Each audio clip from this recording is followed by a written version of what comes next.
Oh, yeah, you did that video? That means they can't. Look, I can't pack no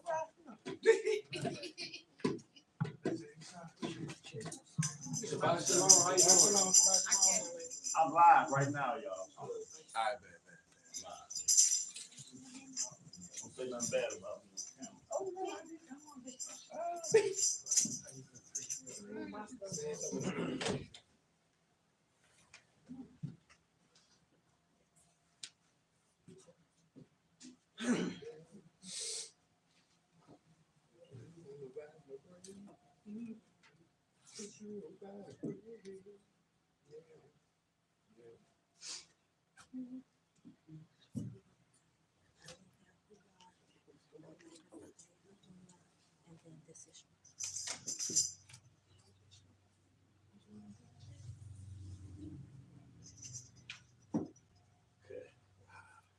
We just gotta go ahead. No, we're gonna open up. Yeah.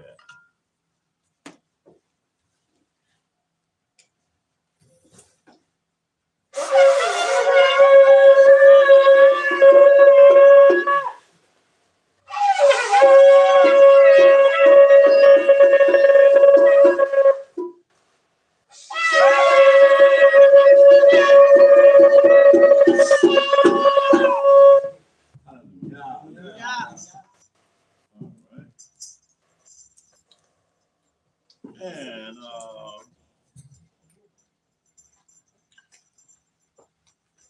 we're gonna open up with Face Jerusalem as we open up with the 80th Psalm.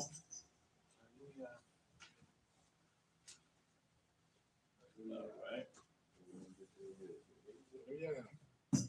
Get rear, O shepherd of Yashrael. Give ear, O shepherd of Yashrael. Thou that leadest Yahweh like a flock. Thou that leadest Yahweh like a flock. Thou that dwellest between the cherubims. Thou that dwellest between the cherubims. Shine forth. Shine forth. Before Ephraim and Benjamin and Manasseh stir up thy strength. Before Ephraim and Benjamin and Manasseh stir up thy strength. And come and save us. And come and save us. Turn us again, O Elohim. Turn us again, O Elohim. And cause thy face to shine, and we shall be saved. And cause thy face to shine, and we shall be saved. O Yahuwah of hosts. O Yahuwah of hosts. How long wilt thou be angry against the prayer of thy people? How long wilt thou be angry against the prayer of thy people? Thou feedest them with the bread of tears. Thou feedest them with the bread of tears. And givest them tears to drink in great measure. And givest them tears to drink in great measure. Thou makest us a strife unto our neighbors. Thou makest us a strife unto our neighbors. And our enemies laugh among themselves. And our enemies laugh among themselves. Selah. Selah. Turn us again, O Elohim of hosts. Turn us again, O Elohim of hosts. And cause thy face to shine. And cause thy face to shine. And we shall be saved. And we shall be saved. Hallelujah. Hallelujah. Right.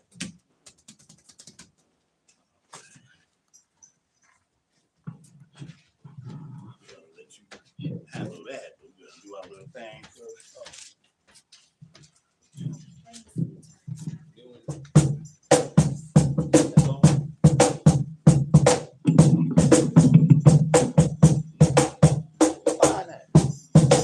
I'm reading out of the book of Mark, chapter 12, verse 28-29.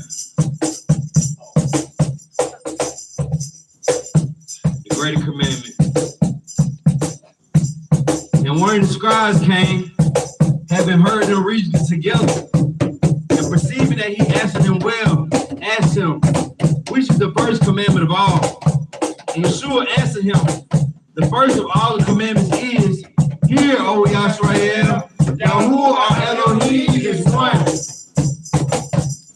Shema, Shema, Shema, Shema, Shema, Shema, Shema, Shema, Shema, Shema, Shema, Shema,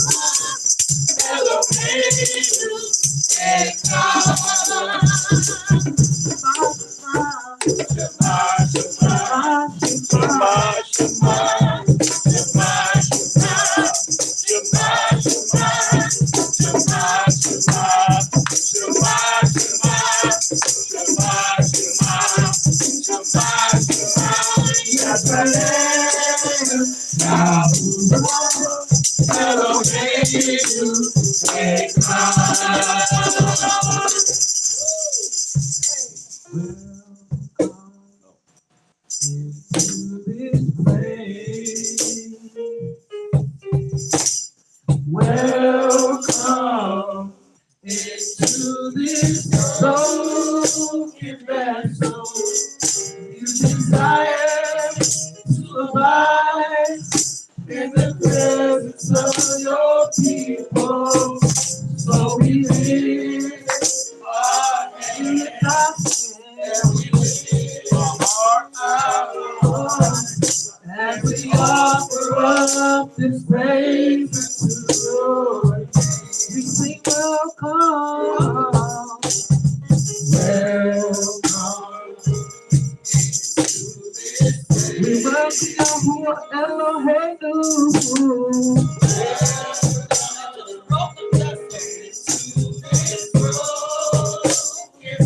You desire to abide in the presence of your people. So we lift our hands,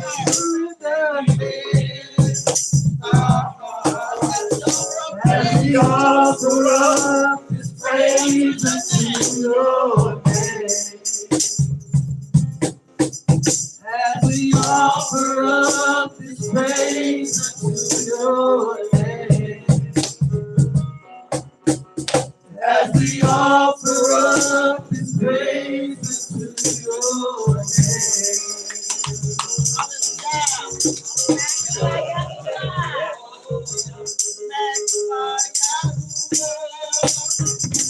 For he is worthy to be praised.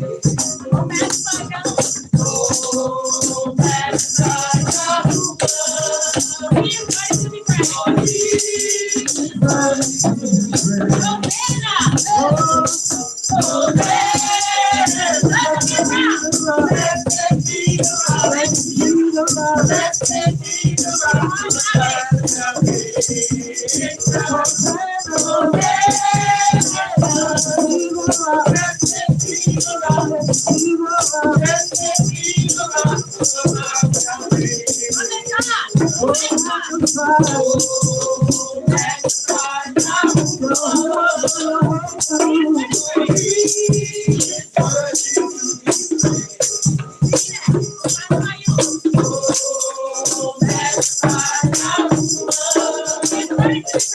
For he is worthy to be praised.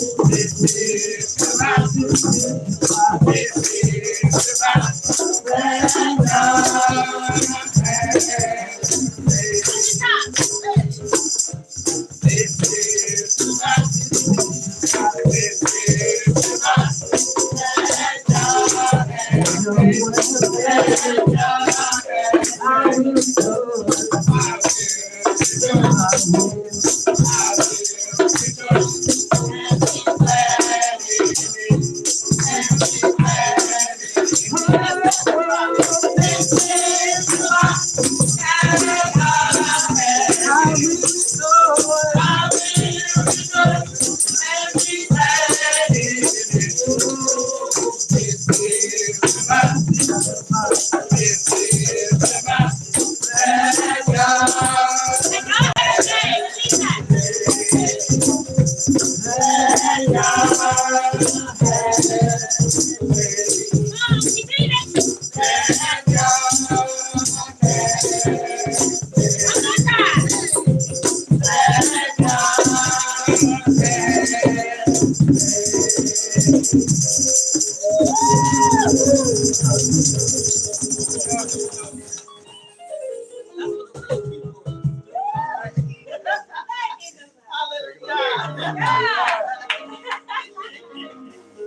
will enter his gates with thanksgiving in my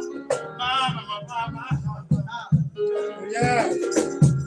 I will enter his courts with praise.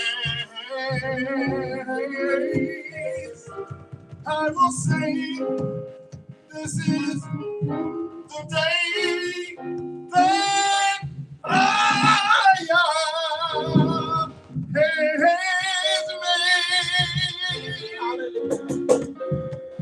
I will rejoice, for he has made me glad.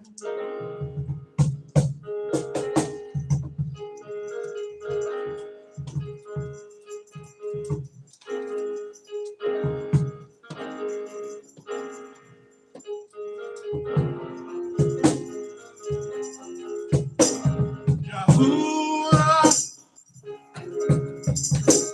Yahuwah, Yahuwah, that's his name. Yahuwah, Yahuwah, Yahuwah, that's his name. Yahuwah, Yahuwah, Yahuwah,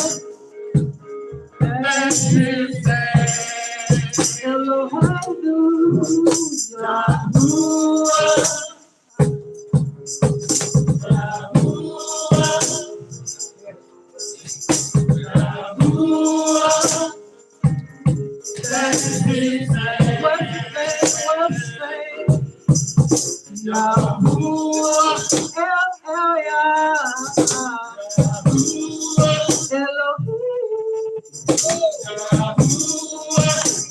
Oh, that's his name.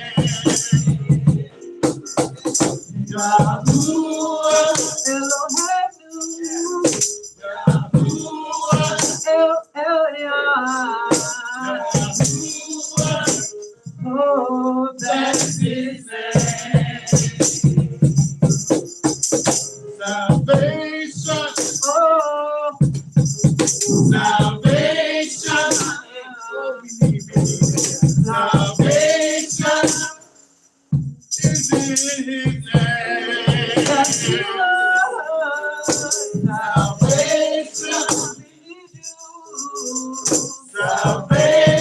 salvation, salvation is in his name. Salvation, salvation,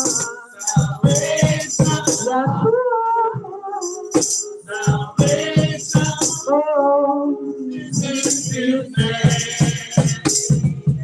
Yeshua, Yeshua,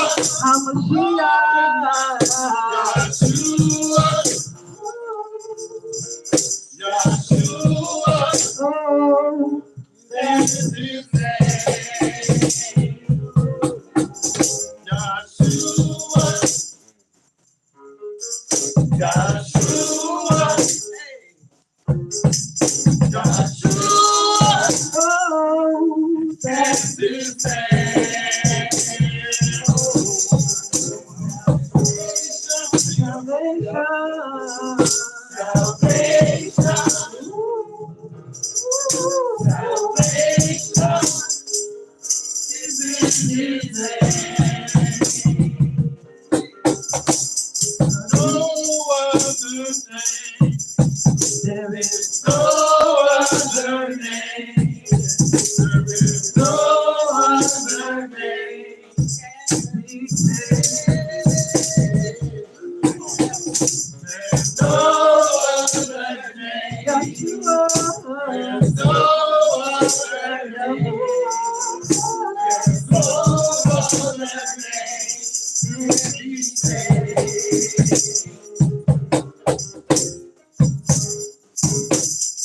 Hallelujah. Deliverance. Oh, deliverance is in His name.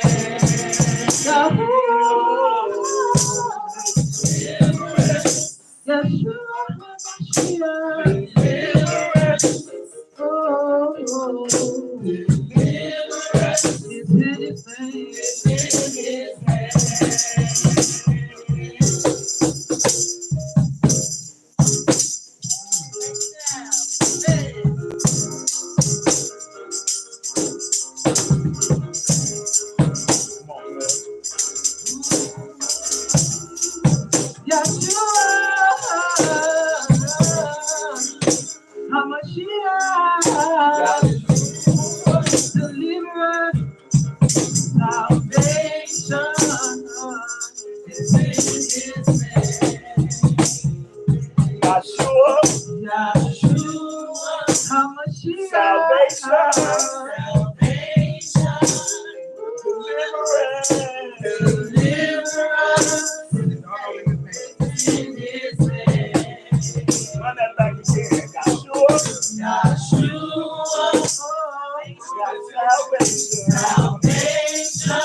Call His name, Yahuwah.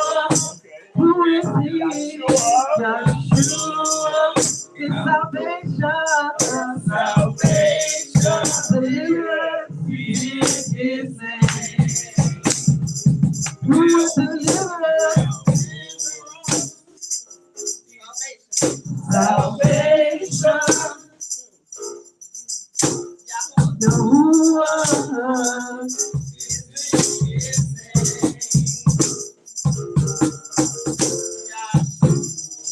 Hamashiach,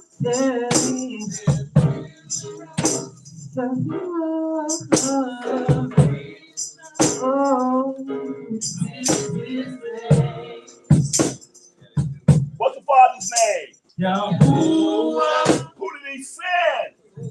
Yashrael, What did they come with? salvation.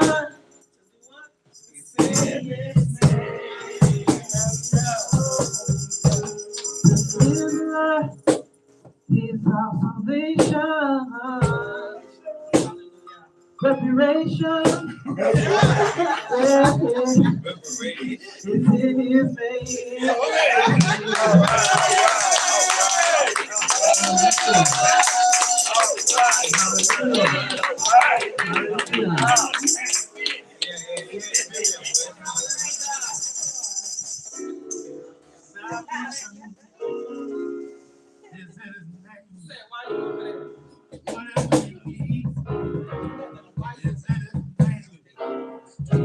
Whatever you need is in His name.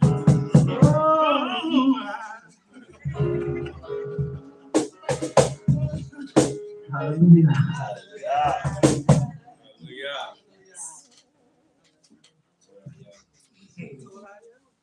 Give us a little kumbaya. Real Oh, quick. kumbaya? Yeah. Oh, man. Need your brother here for this one. Kumbaya. Oh, Kumbaya. Kumbaya.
You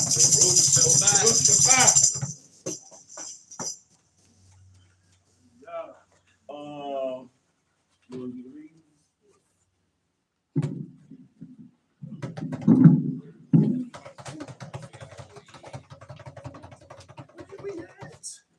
We ain't 49, we on 50. Should be 50, yeah. 50. You read out of it. It's marked in there. So God number 50. It's marked. Yeah, we did 49. haven't Yeah, we did do 49. we? We did 49. haven't we? No, 50. 50, bro. Shabbat Shalom. Shabbat. Okay. Today's reading will be out of Ecclesiastes chapter 50, also known as the Book of Sirach. Okay. Shimon the high priest, son of Ananias, who was his life repaired the house again, and in his days fortified the temple. And by him was built from the foundation the double height, the high fortress of the wall about the temple. In his days of the cistern to receive water, being accomplished as the sea was covered with plates of brass. He took care of the temple that should not fall, and fortified the city against besieging. How was he honored in the midst of the people in his coming out of the sanctuary? I'm sorry. How was he honored in the midst of the people of his coming out of the sanctuary? He was in a morning star in the midst of a cloud, and as the moon at the full, as the sun shining upon the temple of the Most High, as the rainbow giving light in the bright clouds, and as the flower of the roses in the spring of the year, as lilies by the rivers of waters, and as by the branches of the frankincense tree at the time of summer, as fire and incense in the clinks, as fire and incense in the censer, and as a vessel of a beaten gold set with all manner of precious stones, and as a fair olive tree budding forth fruit, and as a cypress tree which groweth up into the clouds. When he put on the robe of honor and was clothed with the perfection of glory, when he went up to the holy altar, he made the garment of holiness honorable.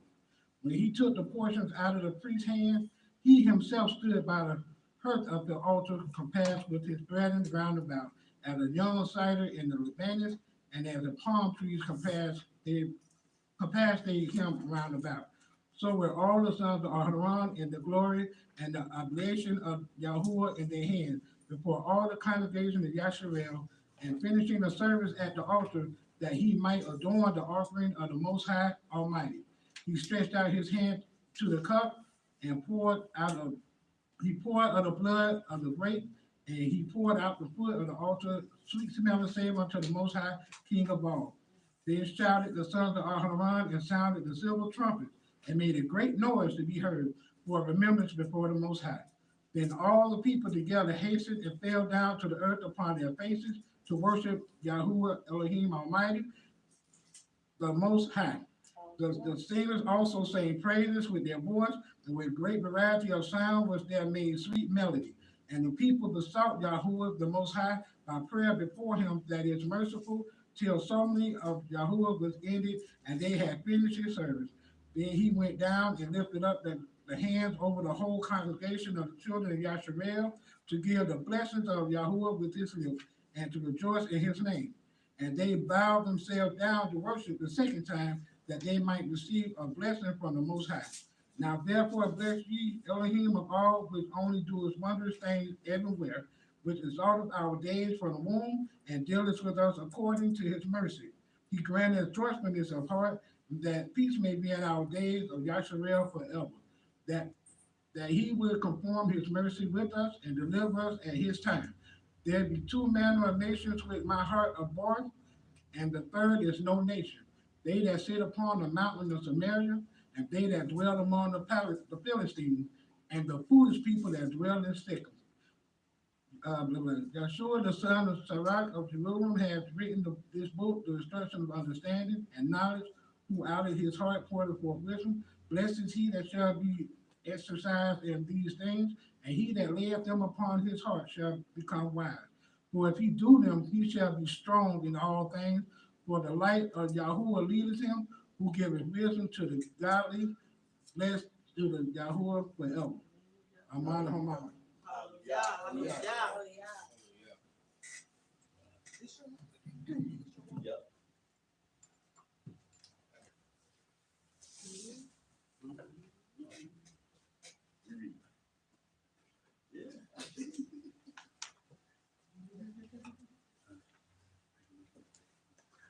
They come to see you. It's on Straight Up. Huh? Yeah, this is YouTube? YouTube. Oh, it's on YouTube. Yeah, we're on YouTube today. I never had that. I don't know if I ever had this one. Hey, shalom, everyone. Hope everyone is doing good today. Is it a little warm in here? Or is it just me? I turn on some fans. Tell me that. All right. You came at the right time, Moreh Chazaq. The right time. Believe it or not, that's what we're dealing with today. Your favorite. I hear this brother quote this lesson all the time, man. I say, you know what? He gonna have to read on this lesson one time. He quote man, look, he quote the lesson all the time, and it just happened to come up in rotation too. So, yep. But today we're dealing with Yashrael, or Israelites, if you will, the same yesterday, today, but prophetically not forever. All right. So we know what identifies us as a people in terms of Deuteronomy 28, but this shall be a sign upon us. But this lesson is not so much the sign specifically. It's just certain things we read in the scriptures concerning us that only applies to us and nobody else.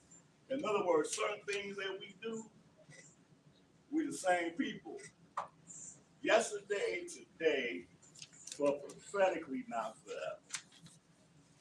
So with that said, y'all, we're going to open up in the Deuteronomy, the 31st chapter.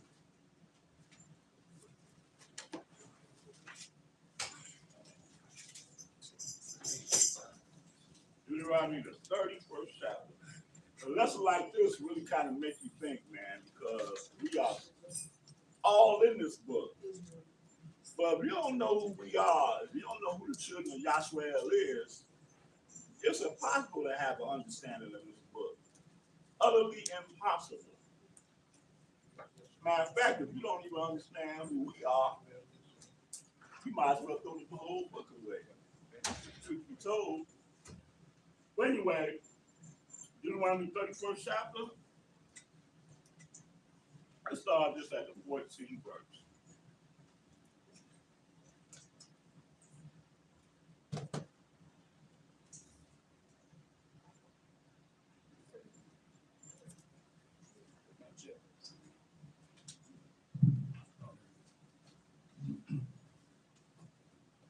Deuteronomy 31:14. And Yahuwah said unto Shemaiah, behold, thy days approach, that thou must die. Call Yeshua and present yourselves in the tabernacle of the congregation, that I may give him a charge. And Shemaiah and Yeshua went and presented themselves in the tabernacle of the congregation. And Yahuwah appeared in the tabernacle in a pillar of a cloud. And the pillar of the cloud stood over the door of the tabernacle.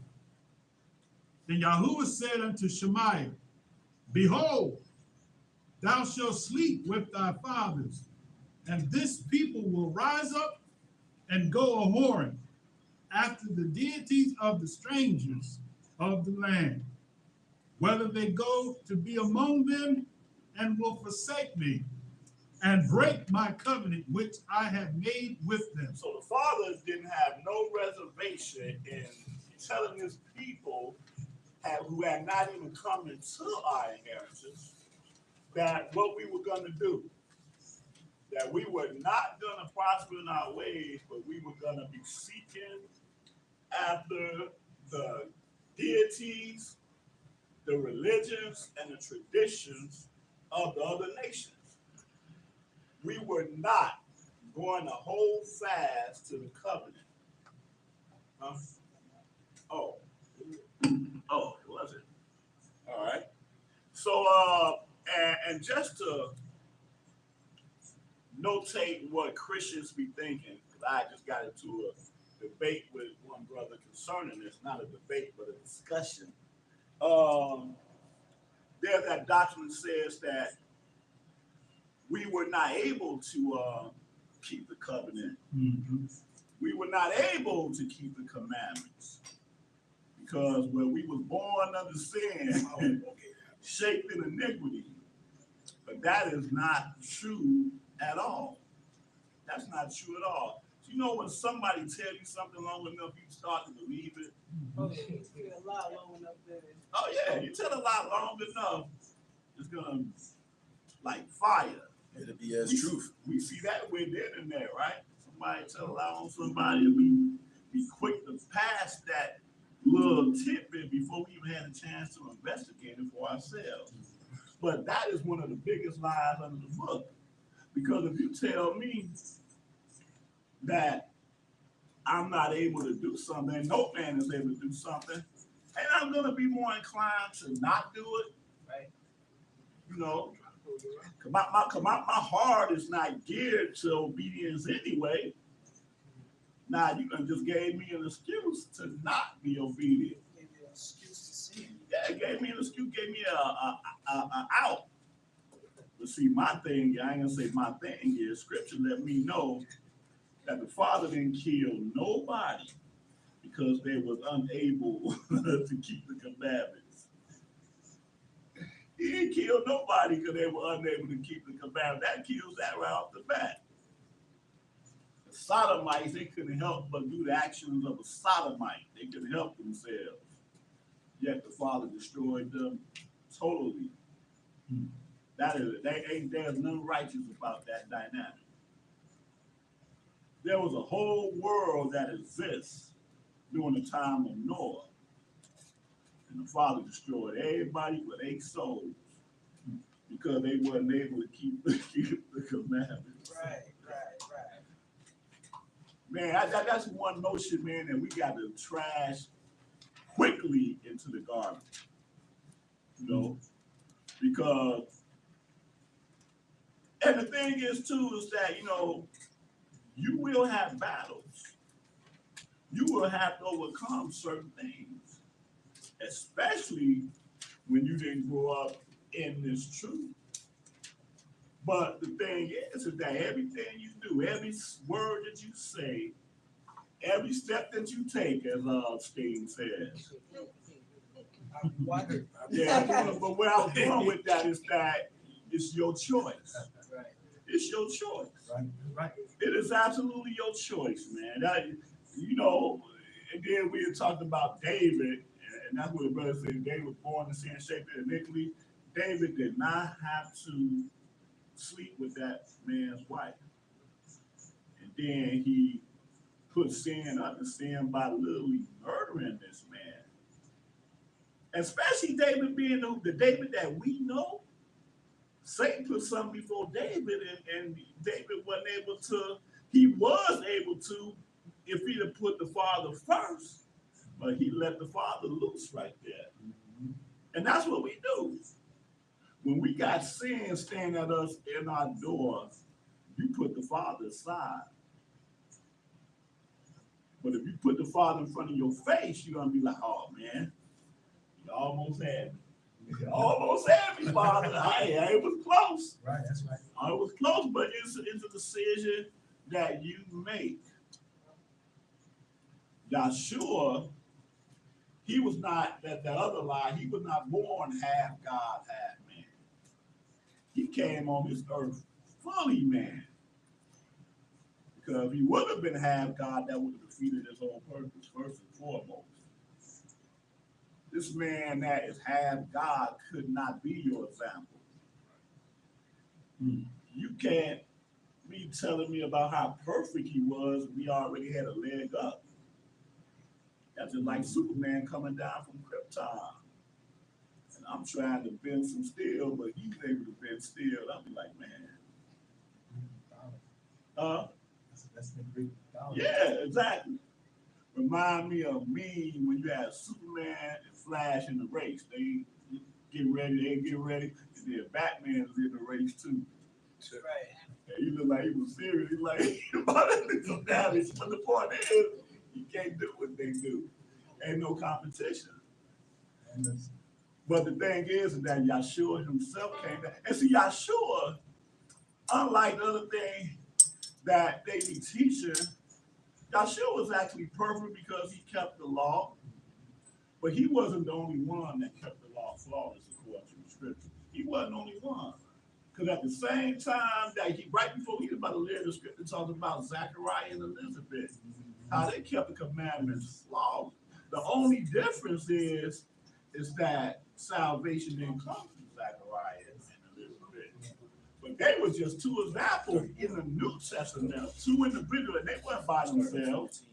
There were people always among us, a remnant always among us, that was zealous of the law. That's what the Father reminded Elijah. Elijah said, I am left alone. And they seek after my life. That's the danger of keeping the Father's laws and statutes. Somebody's always going to be seeking after you. That's just one of the pitfalls. But if you ain't striving to be perfect, striving to be obedient, you got a whole bunch of friends, boy. You got phone never stops ringing. You're never bored on the Saturday night. Let me stop. That's the truth of the matter, because Satan controls his whole world. Everything about this world, Satan controls it. To a degree. But, To a degree, because the Lord is always in control, ultimately. Well, the Father is in control, but from a spiritual sense, because see, look, we pray, let your will be done on earth as it is in heaven. He's heaven, he got that. But we praying that let your will be done on earth because his will is not being performed here on earth. There's not one nation on the face of this earth that I know of that whose laws are the laws of the Father. If I know of it, I'd go there right now. I would be there. Seriously. I'd be there and I'd just be, man, come on. Sign me up. That's right. But the various gods of the nations, because all these nations got their own deity that they're dealing with. And you identify them in their traditions. And I'm going a little bit far away from the lesson, but the point is concerning us. Mm-hmm. The Father knew that Satan was going to have his way with us. Even though he gave us laws, statutes, commandments, like no other nation on the face of this earth. But we did not appreciate them the way that we should have appreciated them. All right? What word did you leave off at? 17. Verse 17, okay, go ahead. Then my anger shall be kindled against them in that day, for I will forsake them, and I will hide my face from them, and they shall be devoured, and many evils and troubles shall befall them. Man, so many things about that. It's like a man and his wife. When you love this woman so much, you can't even control yourself. Love her. She just acting up. Huh? She just acting up. Well, the point is that, and it's just crazy. Your feelings for this woman is on fleek, but you like, yeah, I'll get married, but I just know that you're going to cheat on me. I know you're going to do it, but we ain't there yet. We are in our honeymoon phase right now. But when you do it, make no mistake. It ain't gonna work out good for you. But I'm gonna be mad. I'm gonna be angry. Because for a long time, I couldn't really quite understand the dynamic of that. The Father knowing that we're gonna do it, and then he get angry. I had to work that one out. But I get it. I get it. vision, be able to see the future. Right. Indeed. Indeed. You want to go somewhere? No, I'm just saying, if we had the vision to see the future, we'd make a whole lot of decisions different. Right. Right. It would actually be some people that wouldn't be here today. Yeah. Yeah. But here's the sad thing is that in this whole entire message that the Father's giving us through Shemaiah, he's giving us the future, man. Right. You know what I'm saying? Mm-hmm. I know that if I was there, I can't really say it, you know, but we like to say if I was there, that I was just about to do it myself. But the thing is that, man, if not for yourself, man, for your descendants, you know what I'm saying? You think that our forefathers actually, even though they were told that, the whole picture that we on this side of it, of being cast in slave ships, that's your son and your daughter with the yoke of iron on their neck, being led by people that you ain't never seen nowhere in your life, hearing them saying stuff to your seed in a language that you don't even understand, and they don't even understand. That should have been alone something worth keeping the covenant. Go ahead. No. Oh, okay. Well, you know how that is. It's down right now. Another 5 minutes it won't be. So. I call my hair the children of Yashrael.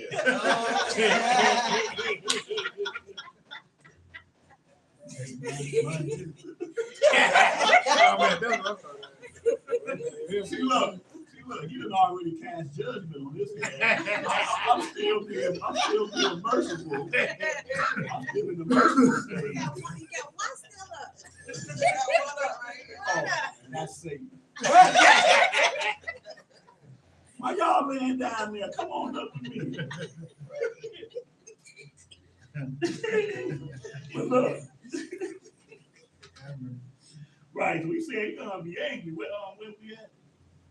Before them. Uh-huh. Before them, so that they will say in that day, are not these evils come upon us because our Elohim is not among us? Mm. And I will surely hide my face in that day for all the evils which they have wrought, in that they are turned unto other deities. Wow. Now, therefore, write you this song for you to teach it to the children of Yashrael. Put it in their mouths, that this song may be a witness for me against the children Yashrael. Now check this out. And that's another thing that people don't really understand. That the Father have hid his eyes from us, y'all. If the Father have hid his eyes from the covenant people, then he done hid his eyes from the whole world. Mm-hmm. You know, even though Yeshua made a statement out of his anger, basically that, yeah, I'm gonna turn to a whole nother people, another nation. That ain't never happened. And it can happen. It can't happen. Even the Father wanted to do it, it can't happen. Somebody help me out with that. Made that promise. Huh? Made that promise. It's a promise, absolutely. What did you say, Cynthia? He said the earth will pass away. Ooh, she hit us with the covenant. That's exactly what he said. The earth will pass away before that happens. Man, as wicked as this people is, boy, he has to stay steadfast with that covenant because he is an Elohim of covenant. You know, a very honorable man of integrity say, look, I ain't got nothing but my word.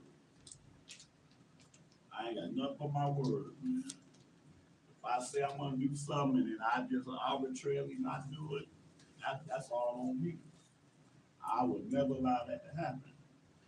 If flesh can think like that, you know, the Father's all about that. These are examples. What verse did you just read? 20. Huh? We got 20. Oh, at 20? We finished 19. Okay, finish 19, okay. All right, but that's enough with that, y'all. But the point is that the Father knew that this is what we would do because that's just the type of people that we are. And we still like that to this day. Think about that time. Think about that time when you found out that you was an Israelite. What was the first thing in your mind when you found out you was an Israelite? I was mad You was mad. Okay. because my thought was we've been lied to. Right, correct. That's correct. I got you on that. Uh-huh. And then my second thought was, what do we do? Where we go from here? And how can we get back? Right. Right. I'm sure in some of our mind we thought that, man, oh man, I can't wait to tell man, look. Oh, Man, look. That was the first. You said, Yeah, yeah. that was Well, I the said first one of the first things. yeah, I was disappointed too. Man, look. Yeah, that too. When I go back and tell my homies this, when I tell my family this, man, oh man, I get them to bring them Bibles out their houses and go into this book with them and tell them we're going to be a whole other world, man. Real revival. Right. Real revival. But that did not happen. Huh? Unfortunately, But I'm the point, I'm sure that most of us thought that though. yeah. I'm sure of that. It's impossible not to get this and keep it to yourself. You gotta be plugged up. That fire gonna be like Jeremiah, shut up in your bowl. But what that statement say, your family gonna be like, man, you came up here with a high cup of nothing. Because you know that as easy it was for you to look at this and see this and to understand the consequences of it. That's another thing. And I think even Israel aware don't understand the consequences of knowing this truth. Right, that's right. A lot of us be like, oh, I learned something. Man, I want to know more. I know so many people like that. They want to know stuff, but they're not able to accept the consequences of knowing this. That's right. You learn this stuff, but right off the bat, you ought to be keeping Shabbat every Shabbat. There should not be nothing in the way of you keeping Shabbat because you understand that there's a consequence to that. But again, that's not the way we think. That to your point too. When I was in Chicago, Uh-huh. I saw a brother on the train reading the scriptures, and I was excited to tell him. I said, What are you doing on the train? On the work. Okay. Oh, the metrics. Yeah. Oh, okay, yeah. You bougie like that. The metrics.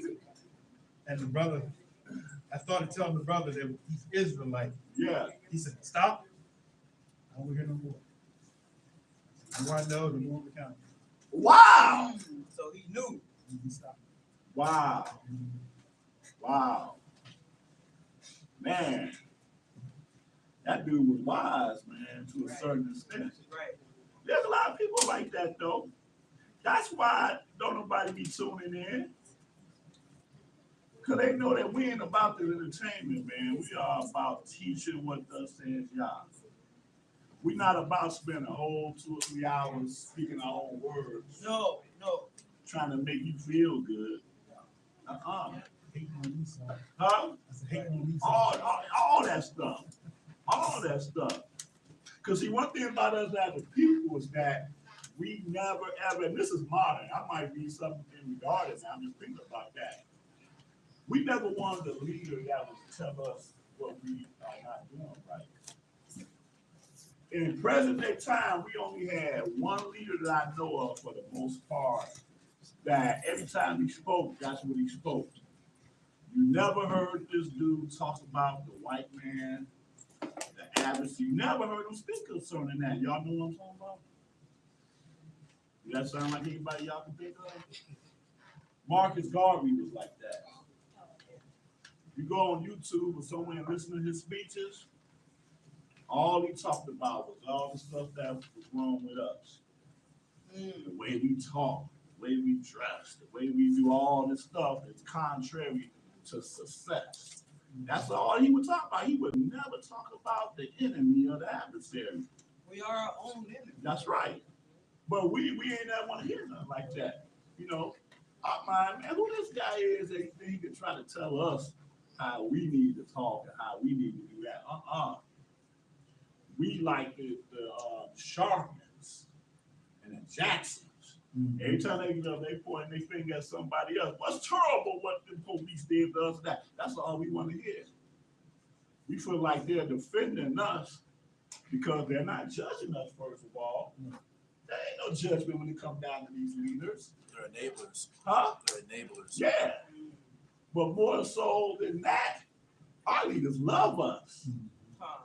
And he hates the adversaries that come against us. You're still in the ghetto. Huh? You're still in that hole. The fight never ends. Still. How do man look? Y'all ever seen them young pictures of Jesse Jackson back in the early 60s? How in the world is our story the same though? As long as he's been doing what he's doing. You mean tell me he ain't at one time thought about, wait a minute, nah, something must not be right. I've been doing this for a long time. Sharp has said for me, that was 200 pounds ago. And y'all, let me stop. Let me stop. You don't lose 20 pounds in a day. Nah. But anyway, moving right along again, we're dealing with Israel. The same yesterday, today, but prophetically not forever. Let's go into Jeremiah, the 5th chapter.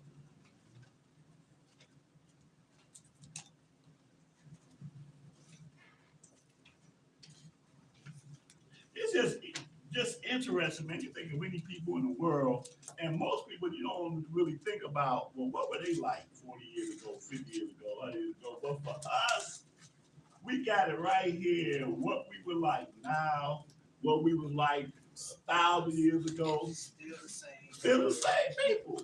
The exact same people, and no other people can fit this criteria. Jeremiah 5, let's start this up from the top, from the first verse. Yashrael 5:1.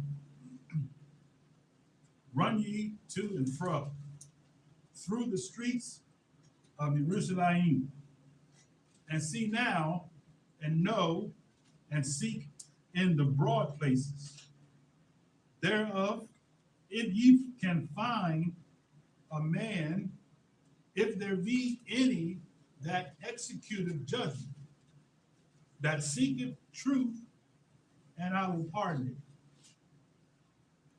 And though they say, Yahuwah liveth, surely they swear falsely. How about that? How about that? That's deep right there. Though they say Yahuwah live, that sounds good. Yakah, right? Though they say Yakah, you swearing falsely. Wait, Yahuwah didn't live. No, but you swearing falsely. Because your mouth is saying one thing, but your action is saying a whole different thing. You don't believe it. I don't need you to give praises to me if you're not living according to that praise. That's just like in Ezekiel, all the time we kept reading, and the man came to me, and they was one, and I'm paraphrasing, want to know, inquire of you by through me, and the Father kept telling Ezekiel, look, will I be required of by them? I ain't got nothing for them but stuff that they don't want to hear. The Father don't play games when it comes down to Israel. It's apparent. Because we wouldn't be in the place that we are now if he did. But now he's talking to Yahuwah here, because at this time, the 10 tribes had already taken by then. And that's a whole other thing all within itself, right? We, for the most part, we live in Jacksonville, but then we hear of the great destruction of our people up in St. Mary's, Georgia, 40 miles over the border. Shouldn't that kind of make us like, these are our brothers? And we'll see where they were taken away, and we go up there now, ain't none of us up there. There's a whole other people there. But then we don't change our ways and not think that the same thing happened to them is going to happen to us too. Does that make sense? But we are contrary to that way of thinking. The Father shouldn't even be saying this type of stuff to Yahudah, because we done had the example of what happened to our kinsmen. They're gone to somewhere we don't even know where they're going at. And they were taken out. And here we are here. And I didn't read this, but right after they were taken out, that same king that took them out was on his way to come get us. Right? That when he had that whole conversation. And the people like, don't speak to them in Hebrew, speak to them in the Syrian tongue, and we understand that. And that dude, what's his name? Rapshika, I believe. Every time I read him, he reminds me of Samuel Jackson, man, because he was pouring it on to us. Every time I wish I could read that now, man, he was putting it on. But the Father delivered us.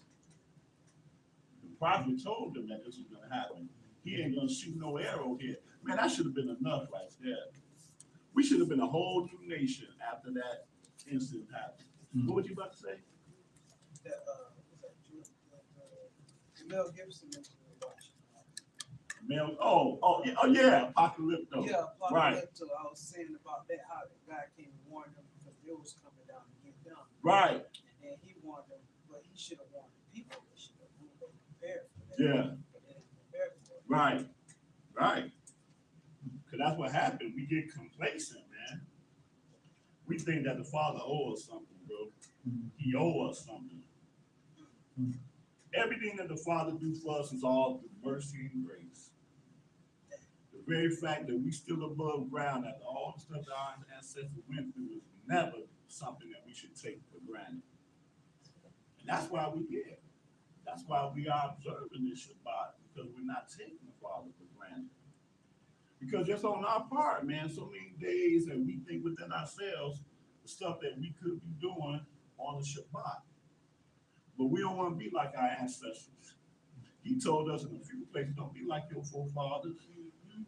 That right there is something bad right there. What people tell their people to not be like their forefathers? I don't know where that has ever happened before. Don't be like your forefathers. You can't even celebrate your forefathers. Because of That's sad. Yeah, it's absolutely sad. I don't know no other people celebrate their forefathers all day long. Yeah. Celebrate them in every feast, every holy day, not holiday that they have. Right. It's all about their forefathers. You know? Say something bad about George Washington and any of these Gentiles. See what you get. Treachery. Thomas Jefferson. Also, what? He slept with a lot of his slaves. That was what was going on back then. He was a good man. Stuff was coming out about Benjamin Franklin that I never heard before. Anybody heard anything about Benjamin Franklin? Tell me what you heard. You hear? He's a weirdo. Oh, yeah. I'm sorry. They went to his house recently, I think, and found the bones of about 15 slaves in his house. And I ain't gonna lie, I thought Benjamin Franklin was one of the best of them back in the day, because that's all I knew of them. Oh, yeah. They say Benjamin Franklin was on a whole nother level. So I had to scratch him out. Ain't no telling what these Gentiles. Yeah. Only one that still stand kind of halfway decent to me is who? Tommy. Oh, okay. John Adams. John Adams. Because he was from Boston. And Boston, they had a little thing back in the Revolutionary time where they frowned upon slavery. Seriously. Was he Irish? John Adams, no, more than likely he was English. I could be still corrected. I think he was English. But his whole family they frowned upon slavery. And then his son was John Quincy Adams. And his son is played by, what's that actor, the one that, Silence of the Lambs? He's played by him in the movie Amistad. Oh, Anthony Hopkins. Yeah, he plays John Quincy Adams in Amistad. That's who they went to defend the slaves in Amistad. because that's just who the Adams family. There's a good series on that if y'all never seen it on HBO called John Adams. It's a good series, man. When I saw that series, I was like, wow. My man that plays what's that round-headed dude name? What's his name? Anybody used to see that show Billions? What's that dude name?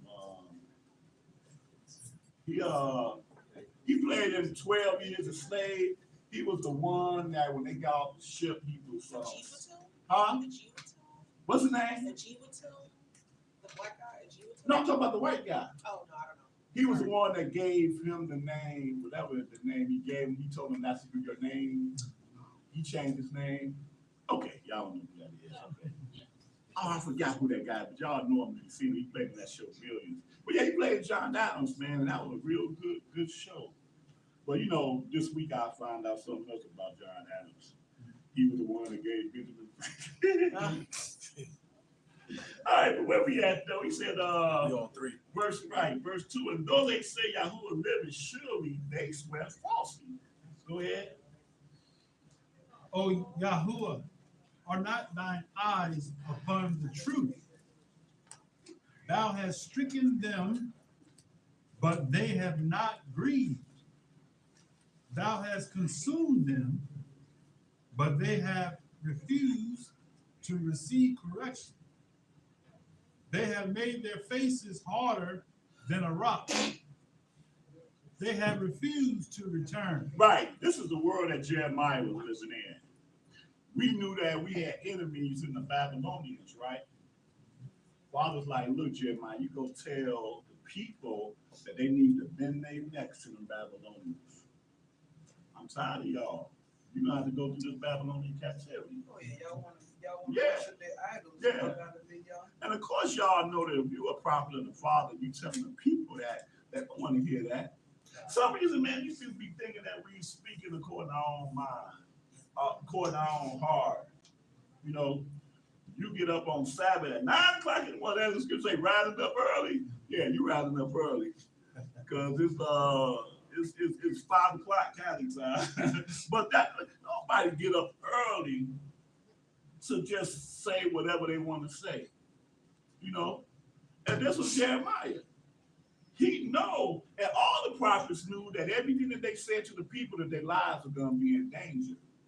See, we read this stuff on the pages, man, but we don't really know the intensity of what the prophets were dealing with. Just like I'm always gonna refer to the Micaiah, when King Jehoshaphat and King Ahab, they came together, and they're like, let's go up to Ramoth Gilead, right? And King Jehoshaphat was like, man, well, let's see what the prophets say concerning this. About 400 of them, I think, came up. And they called themselves prophet of Yah, too. But they weren't really prophets of Yah. And they all say, we're going to go up. Go ahead up, King, because we're going to do it. But for some reason, King Ahab was like, look at 400 guys, and there wasn't enough for him. No. Not Ahab, Jehoshaphat, it wasn't enough for him. He looked at Ahab and said, man, ain't there one other besides these 400? Ahab was like, yeah, there is one more. His name is Micaiah, and he hate me. He can't stand my guts. But every time he speaks, he says something evil against me. But anyway, I sent for him, and they sent for him, and when he got to the door, the messenger was like, look, now this is what all of us said. Now you got to be like one of us and say the same thing. Go up. And he gonna tell the messenger, whatever the Father tell me to speak, that's what I'm gonna speak. As soon as he stepped in the room and saw them kings sitting up there together and all the people up there, he got a little scared. And he said exactly the same thing the prophet said. Yeah, go up, you shall prosper. And you know everybody was rejoicing. But then Ahab, the wickedest king of all, had to correct him and say, look, how long do I have to keep telling you that don't tell me nothing but what thus says Yah? And when he told him that, he had to clear his throat. And he broke it down to him like, look, I see y'all scattered like sheep without a shepherd. Y'all ain't gonna prosper. And as soon as he said that, the king was like, I told you this dude don't like me. So contrary. And they put him in jail. What we call jail. Feed this prophet with it. Prophet's mind his own business first and foremost. Right. He wasn't out there protesting, saying, no, y'all, they weak, whatever. He was in the crib. He was like Jonah, asleep somewhere. And they woke him up. They come on. I ain't trying to be a part of Right. this. Right. And now he in the dungeon, in slime, eating bread and water of affliction, all because he was basically minding his own business. But that's the danger. Jeremiah here, same thing happened with him. Because the Yahudah was like, you know what, we're going to get our brothers, the Egyptians, Mizraim, we're going to join forces with them. We're gonna do something with Babylonians. When the Babylonians got enough, when we join forces, like power. That's right, like power. That's right. Jeremiah said, I told y'all. So Jeremiah was like a sellout in their mind. That's what we do, man. We put all type of when the messenger of Yah is telling the truth, we're gonna create all type of evil stuff to slander, and stuff to entertain, just like these cats do on the street. They entertain themselves through foolishness. And that's what they did to this brother, Jeremiah, right here. But Jeremiah is sitting here, he can't understand that. He's like, man. Verse 3, oh Yahuwah, are not thine eyes upon the truth? I done seen where you done stricken them. They have not even grieved. You have consumed them, but they have refused to receive correction. They have made their faces harder than a rock. They have refused to return. So y'all how contrary we are. And I can always think of some present to use as an example. No other people think like this. The NAACP has proclaimed that Florida is off limits to any of our people that will go down and go vacation down there because of that racist governor that they have down there. I wouldn't advise y'all to go down to Florida. You got people in Chicago where their lives is in desperate. Man, it's wild, wild west up in Chicago. You got people in Baltimore, people in whatever. They're like, oh shoot, I ain't going to Florida. Governor DeSantis, when he announced his presidency, man, he did a thing saying, man, these people out there mind. They not understand what's going on in Chicago in their own streets. But yet they talk about Florida is where they're gonna lose things like that. But that's what we do. We listen to crap that don't even make sense, but we follow it. Man, that's just crazy. And then we only people that can happen to. Dang. Huh? That's crazy. Right. So how are we supposed to lose our life? Right. What's he saying? Oh, because the statue is about to come get you. That's how. He's gunning for every black person that comes over the border. Shoot it down as we come down the highway. That's right. Absolutely. You know, crazy. And see, my own testimony being in Chicago, Right. I would tell you, I've been in every police station in the city of Chicago. Yeah. And innocent, and going in innocent, seriously. I wasn't selling drugs, man. See, a little traffic violence, this little crap, crazy stuff. I ain't never had a problem with the ball here. And I remember when I first got down here to Florida, my first touch Florida, first thing in my mind, I wonder how long it's gonna be before I end up in the ball jail over there. And at this point, I ain't talking about tonight, I'm talking about this point. I've never been inside of that place before. But I've been inside every police station in Chicago. Seriously. For crap, stupid stuff.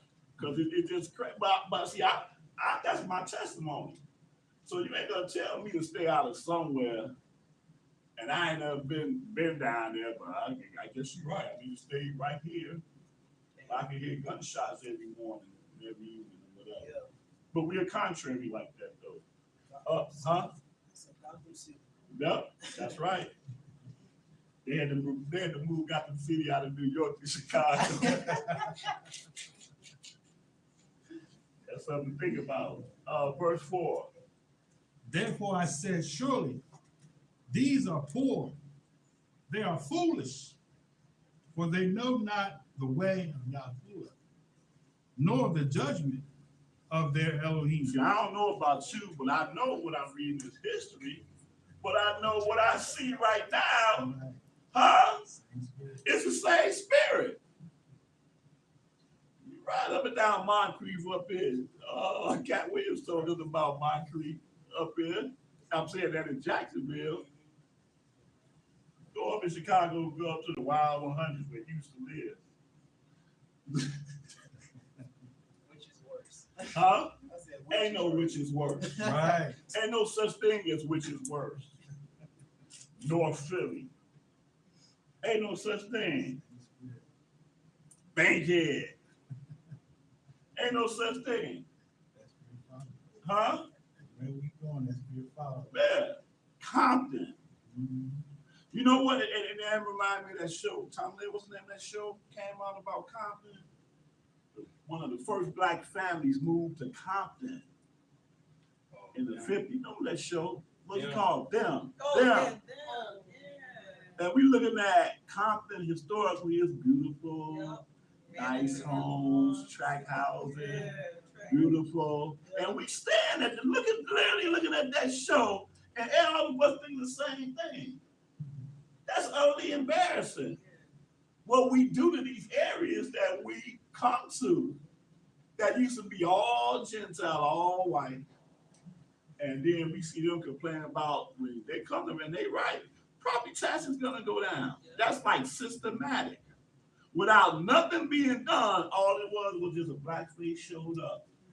And we think that that's just racism. Yeah, sure it's racism for some of the neighbors. For the most part, like, look, now, I paid this much money for this house, and just by me talking to you, just by me seeing you, I know my house ain't nowhere near worth what it is, what I paid for it. I've seen it with my own eyes in Chicago. I've seen it happen in Philadelphia. Cause my ex-wife, her sister, she called us up at a house in northeast Philly up there, off of Busselton up there. First black person in there. I'm like, man, she making a big mistake. Cause how much money she about to pay for that house, just by her going in the house, the property value is about to go down. And then the next black family that comes in on your block, your next door neighbor, they probably paying half for their house and you pay for yours. They done took advantage of your presence. And that everywhere, not just in certain areas, everywhere. But the problem is they say, man, these people are foolish, poor and foolish, for they know not the way of Yahuwah, nor the judgment of their Elohim. Father have hid his eyes from us. All the nations of the earth that do not know Yah, that serve other gods, they just playing it by and doing what they do. We're trying to keep up doing what they do, but that's not the way that we're going to be saved as a people. And we don't understand it. They let you know you can't do what we do. This don't apply to you. The loans I'm able to get, you're not able to get them. I'm sorry. You can't do it. The jobs that I'm able to get applies to me. And here's something they even do right now, Tonda. Most of these jobs, and y'all might see this happen in your own, I know she do it because she used to drive the bus here. Long as there's a majority Gentile employment thing there, you get these benefits and stuff like you never, like, wow, this is good pay and everything, right? Yep. But then as soon as we populate the majority, then it becomes a plantation. Your pay ain't gonna be nowhere near where it needs to be. Your rights, your PTO time, all your benefits, boy, be like, they treat you like dumb. Cause it ain't, Service goes down. Yes, sir. Everything. Everything. 2023. Everything. Go ahead. Where we at? Verse 5. I will get me unto the great men, and will speak unto them, for they have known the way of Yahweh and the judgment of their Elohim. But these have altogether broken the yoke and burst the bonds. Wherefore a lion out of the forest shall slay them, and a wolf of the evening shall spoil them, and a leopard shall watch over them, over their cities. Mhm. Everyone that goeth out thence shall be torn in pieces, because of their transgressions are many, and their backslidings are increased. Now, we talk about these animals here. What is he really talking about? We talk about the lion and the wolf and the leopard. What is he really talking about? He really talking about animals? We're talking about nations. That's interesting because there was a time when he actually did use animals sometime, right? But yeah, you talking about the nations, man. The nations. We set these people over us, man, but they ain't got no power in their hand. Again, he's talking about in his time, but we seeing the same thing today. Huh? The same exact thing. He ain't even really prophesying. But the thing is that what he saw in his time, same thing we see right now. Ooh, verse 7. How shall I pardon thee for this? Thy children have forsaken thee, and sworn by them that are no Elohim. That's no a Selah right there, y'all. Selah. I like when Yashrael do it too. I love when both of them, the father and the son, when they be asking these questions. Because when they ask a question, that means stop what you're doing. Because before you even try to process it in your mind, try to process it in my mind. Right. The question. How, in other words, bro, how am I pardon you for this? Explain to me how I can get around this. That's crazy. That's a crazy question. But they be asking the craziest question and it make it just stop you in your tracks. Like, wouldn't I be wrong if I just totally let you go? Just let you keep going according to your own device. Would that even sound right? Answer the question for me. Would that even sound right? I love every time they ask a question, man. That's like the best reading in the whole Bible when they do that. They be like, man, you got to just stop you in your tracks. That's what he said, oh, help me out. Please help me out. How shall I pardon thee for this? Thy children have forsaken me and sworn by them that I told them that they shouldn't even speak their name. And they have sworn, not just did what they did, they made a covenant. That's what sworn is. You know, it's one thing to just to be evil or whatever, but you actually made a covenant to be evil. When you supposed to have made a covenant with me. And you just telling me that what you gave me wasn't good enough. You got to add to it. Yeah. But this idol, or how Jeremiah said in another place, gods would I yet know God? Huh? Man. Them, and that's what he said. I forgot. He said that right here. But sworn by them that are no gods. Finish that for me. When I had fed them to the full, they then committed adultery and assembled themselves by troops in the harvest house. Wow. Wow. Bro, anytime that we are prospering, we do not live according to that prosperity and righteousness. Father can't even prosper us knowing that we're going to be thankful for that prosperity. The more good that we get, the more worse we get. Huh? Is that how it is today? Do we see that today? We have to consistently be oppressed in order to have a sense of getting some truth, getting some word. Yeah, You have to have, yeah, I'm not gonna say, yeah, you have to be oppressed, you want to have compassion for somebody. right. All that, absolutely. What other people functions like this? Help me out with that. I don't know other people that functions like this. Only us. Man, he said, when I fed them to the full, fed to the full, meaning, bro, you ain't like nothing. Like nothing. You was straight. But your mindset wasn't straight. They then committed adultery.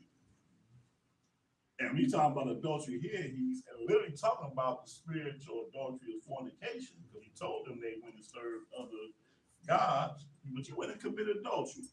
Adultery mean that you already was in a covenant with me, but you done made another covenant with somebody else. And assembled themselves by troops in the harlot's houses. That harlot houses he's talking about ain't talking about necessarily physical harlots. Yeah. He's talking about Church of God in Christ. Baptist. I wasn't saying it. Huh? I was wrong thinking it. Yeah, absolutely. Go ahead. Right. That's right. They were as fed houses. Horses. Horses. I see that list. They were as fed horses in the morning. Everyone nighed after his neighbor's wife. Wow. Shall I not visit for these things, says Yahuwah, and shall not my soul be avenged on such a nation as this? Right. We ain't even neigh after the unattacked singles women. Damn, he wanted somebody else. Yeah, they ain't look as good as the married women. Man. Yeah, and he said, everyone. That was part of our culture. That's what we did. Like clown, it wasn't even strange. The house would be like, man, bro, guess who I bad? And then, she married somebody else. Right, he on the 3-day Right. journey. So Right. He's messing around with Yep. Instead of me rebuking this brother for his evil, I'm like, bro, guess what though? Where she at? You know Miss Parker? Cause I gotta do better than this brother. That's what my mindset is. What do you think you done did, son? Watch. That's crazy. But that's what it was. That's what it was. He's gonna ask the question again, verse 9. Shall I not visit for these things? Hey, help me out. Explain to me, shall I not visit with these things? Go ahead. Says Yahuwah, and shall not my soul be avenged on such a nation as this? See, this is the crazy part, man. These Israelites out here, boy, all we talk about is how great we are. We're better than every nation on the face of the earth. But we literally need the strength of God to straighten us out. Man. So what does that really say about us? Yeah. How my man LaBelle Crawford say, apparently not. Apparently not. Nowhere near the greatest nation on the face of the earth. Unless you're part of a specific camp. Right. Because that camp is not good because they're not a part of this camp. You better tell it. Craziness. Yeah. Verse 10.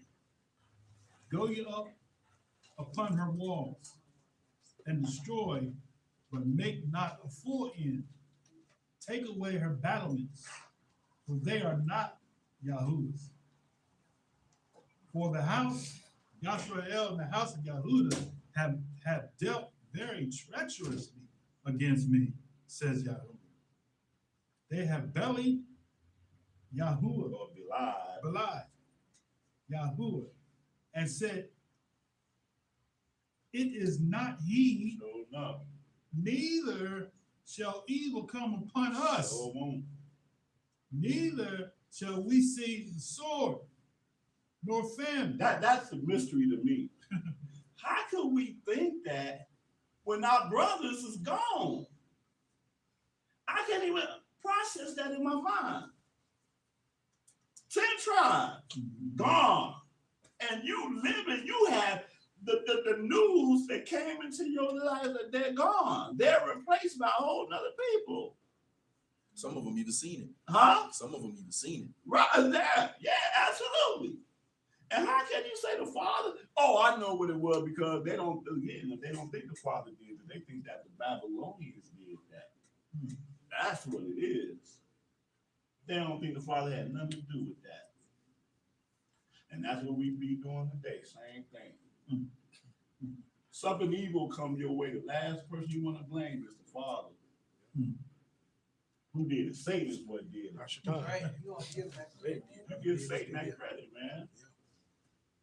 Isaiah Man. 45:7 say otherwise. Huh? Isaiah 45:7 say otherwise. Yeah.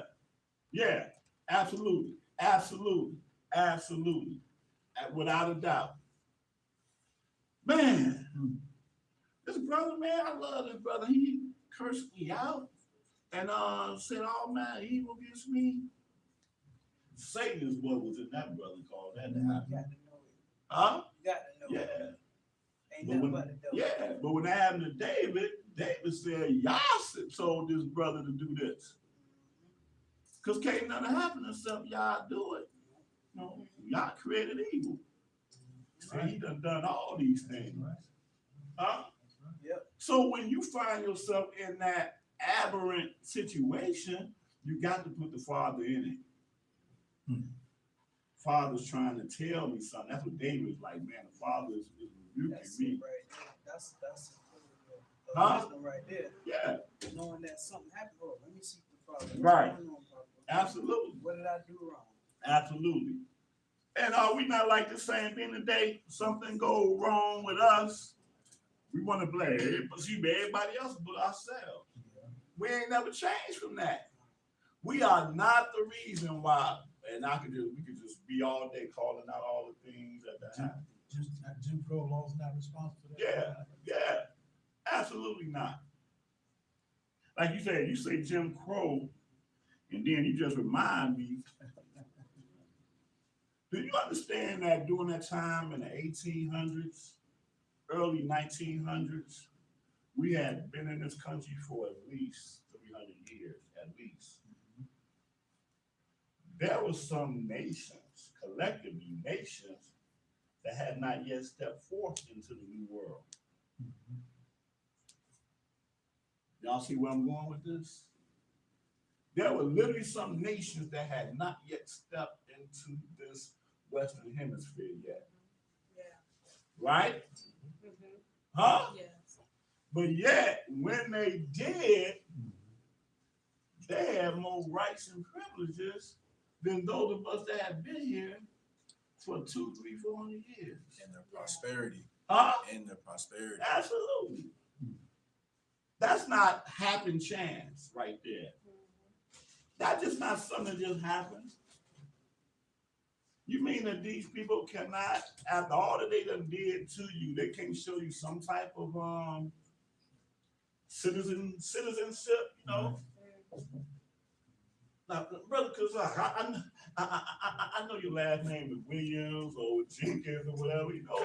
Right, I know, but look, man, we got these Germans. They're gonna come over here and help us build this nation. You gonna help build the nation with us? They wasn't like that. We got these people that are Asians, Chinese. They're coming over here. You ain't never seen the Chinese a day. You ain't never seen these people a day in your life. But And the Moab. right, we talked about that earlier. We talked about that earlier, having the Moab. But absolutely. No. What those people are gonna do is they're gonna bless you. They're gonna come in your neighborhood and they're gonna build stores in your neighborhood and they're gonna, give you some good stuff for y'all to take it. Huh? Make you live all good and willing. That's right. And y'all can take all y'all hard-earned money, y'all can go and help these people out, send their kids to college. Yeah, do that for them. Right. Build their neighborhoods up, houses and all stuff that you can never get. They're gonna supply your women. That's with right. hair. Yep. Yeah. Supply Yep. And don't be offended when they won't allow you to live over there where they living at. They'll give you a job, though. Right. But don't be offended though, because that's just how they are. You know. But that's the truth. That's what happened. And Jeremiah is talking about people for thousands of years ago. Israel the same. Yesterday, today, well, oh yeah. Man, prophetically now forever. When did we leave off I at? got 13. And the prophets shall become a wind. And the word is not in them. Thus shall it be done unto And them. that's the way it is with us today. That's the way it is with us today. That man said, look, everything within Genesis and Malachi, you ain't got to deal with no more, because you're not under that. I'm like, hey, bro, let's build on some word, man. But man, what you think about this right here in Jeremiah? Man, I don't care nothing about Jeremiah, man. Old Testament. That's old. Jeremiah ain't got nothing to do with me. My head getting them. Yeah. Talking about Jeremiah. Uh-huh. But I was saying, the prophet shall become wind. That's what it is with our people, wind. Because if I read to you something out of Jeremiah, and I read the words out of Jeremiah, that's the word of Yah. But it's in one ear out the other. Huh? That's what I'm saying. That's weird. How have you put in your mind how you conceive this to be nothing?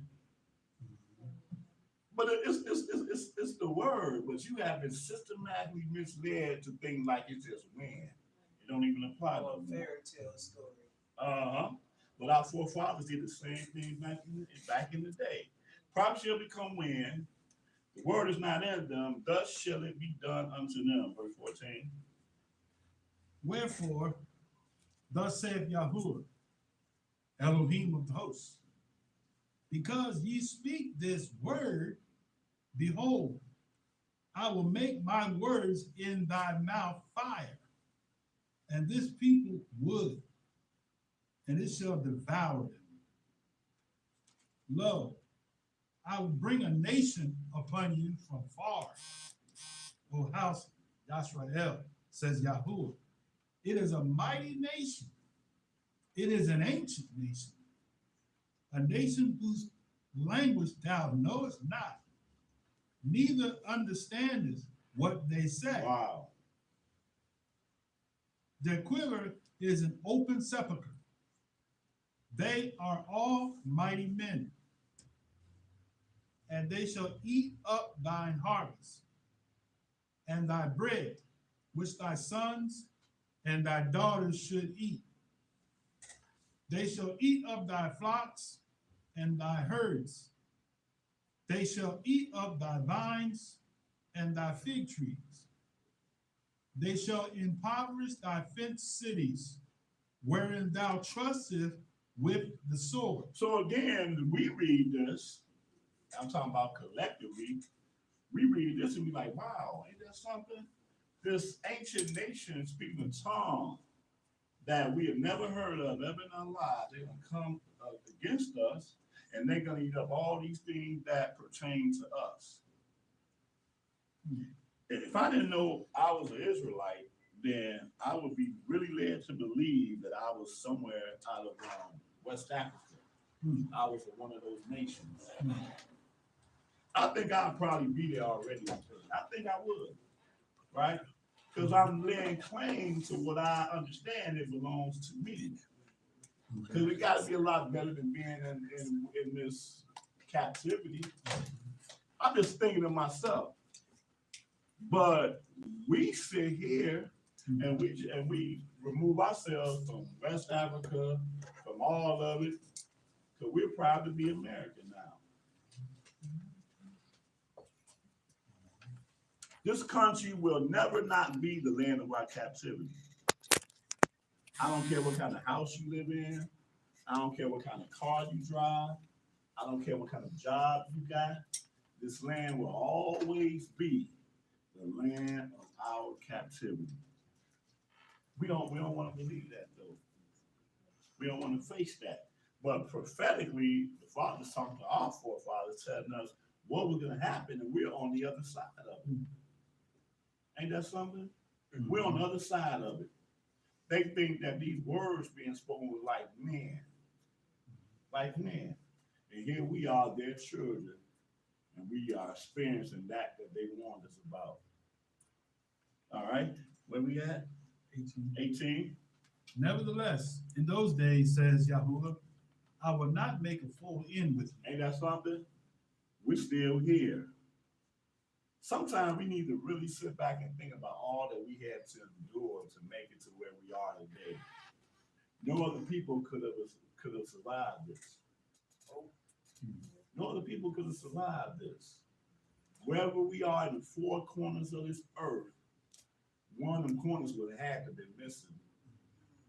Huh? It would have had to be missing, man. There ain't no Israelites in that corner. They killed them all. You got nations that can't survive 5 minutes in the sun. Huh? You got nations that can't survive 10 minutes in the sun. Man, come on. Come on. Come on. Go ahead. And it shall come to pass when you shall say, wherefore doth Yahuwah our Elohim all these things unto us? Then shalt thou answer them, like as you have forsaken me and served strange deities in your land. So shall you serve strangers in a land that is not yours. That's a flip to it. Our whole existence is based off of this servitude. You can't even get around it. You said you're going to serve them in a land that's not yours. Anytime you see anything regarding slavery, this is one of the scriptures that should come up right here. But it don't come up. But they pull up Deuteronomy, Right. which is the prefaces of that scripture. Mm-hmm. That has shades of Deuteronomy all over it. Right. But we don't get Deuteronomy though. We're not taught that. Right. We're not taught that. We were just a nameless black people in the jungles of Africa. Savages. But to your point, Tulio, this is talking about strangers.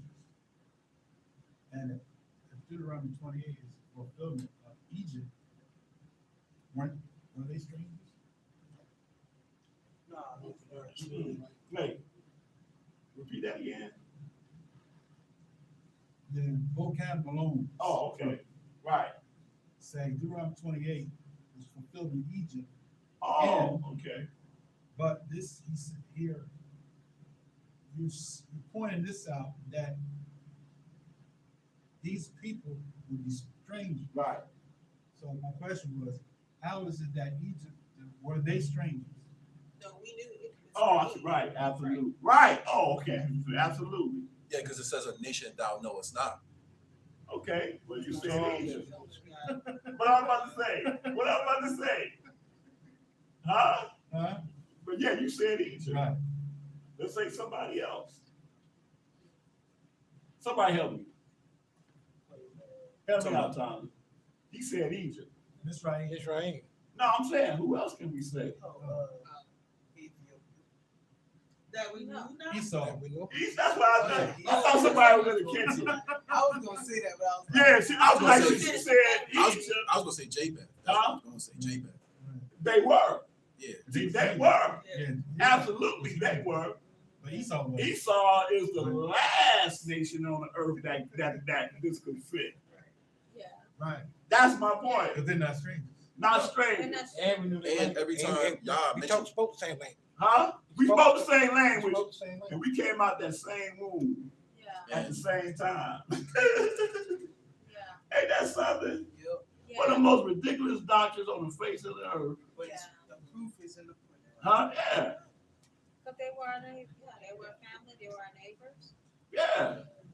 Came out the same womb. It don't get no close to that. It don't get no close to that. Yeah. That means at some point They you make was an not argument looking that at they're when I fraternal. had a twins. bottle in my mouth, you had another bottle in your mouth. We looking at each other, reaching out our hands to the same woman, our mama. That's amazing how they miss a doctrine like that. How they do that. They sound better off the tongue though. Even by Esau. It's JPEG. They don't sound as good. Yeah. You gotta do this to the And I'm not being, demeaning to the melanated challenged people, but you're not Hebrew. You're not Hebrew. You ain't came out the same womb as I did. Huh? Yeah. Absolutely. Absolutely. Where we at? 20. And we're gonna kind of speed this up just a Yeah, little 20, bit. we on I 20. want to get through this. Declare this in the house of Yaakov and publish it in Yehuda, saying, hear now this, O foolish people, and without understanding, which have eyes and see not, which have ears and hear not. Hear ye not me, says Yahuwah, for will you not tremble at my presence, which have placed the sand for the bound of the sea by the perpetual decree that is cannot pass it, and though the waves thereof toss themselves, yet can they not prevail, though the roar, yet can they not pass over it? But this people have a revolting and a religious heart. Rebellious. Rebellious heart. They are revolted and gone. Skip down to verse 28. 28. They are waxing fat. They shine, yeah. They overpass the deeds of the wicked.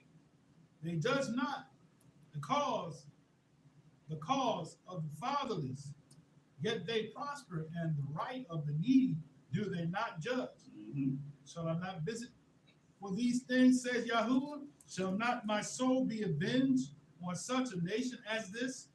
Wonderful and horrible thing is committed in the land. And what's that?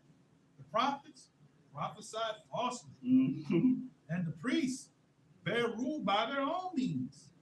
And my people love it. They love to have it so. Tell me that ain't the case, y'all. Tell me that this is not the case. Because we ain't talking about other people, because again, the nations, they serve their gods. And if you go back to 28, it says the cause of the fatherless, yet they prosper. That can only be talking about one people. Talking about what? The cause of the fatherless, yet they prosper. Right. Expound on that.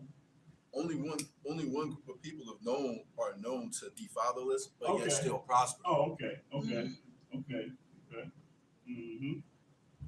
Right.